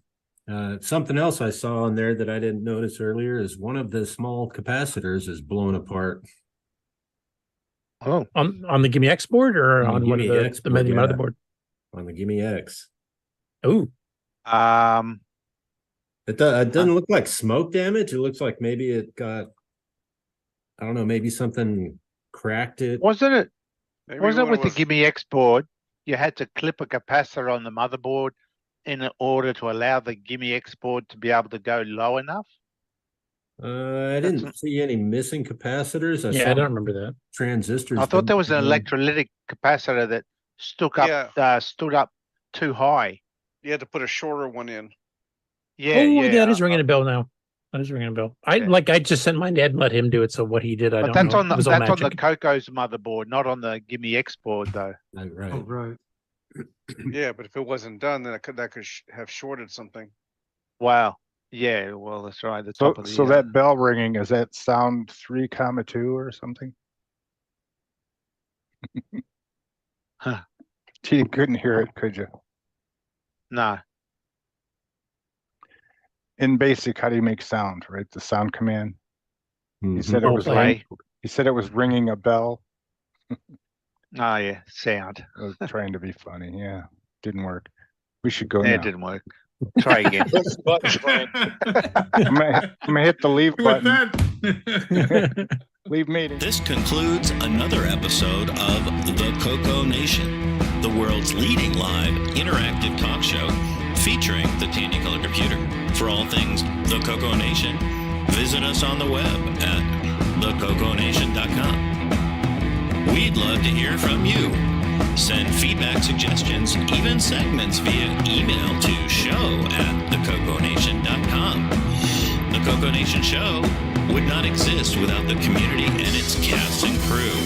The CoCo Nation theme song, copyright 2022, D. Bruce Moore. Mixed, mastered, and produced by D. Bruce Moore.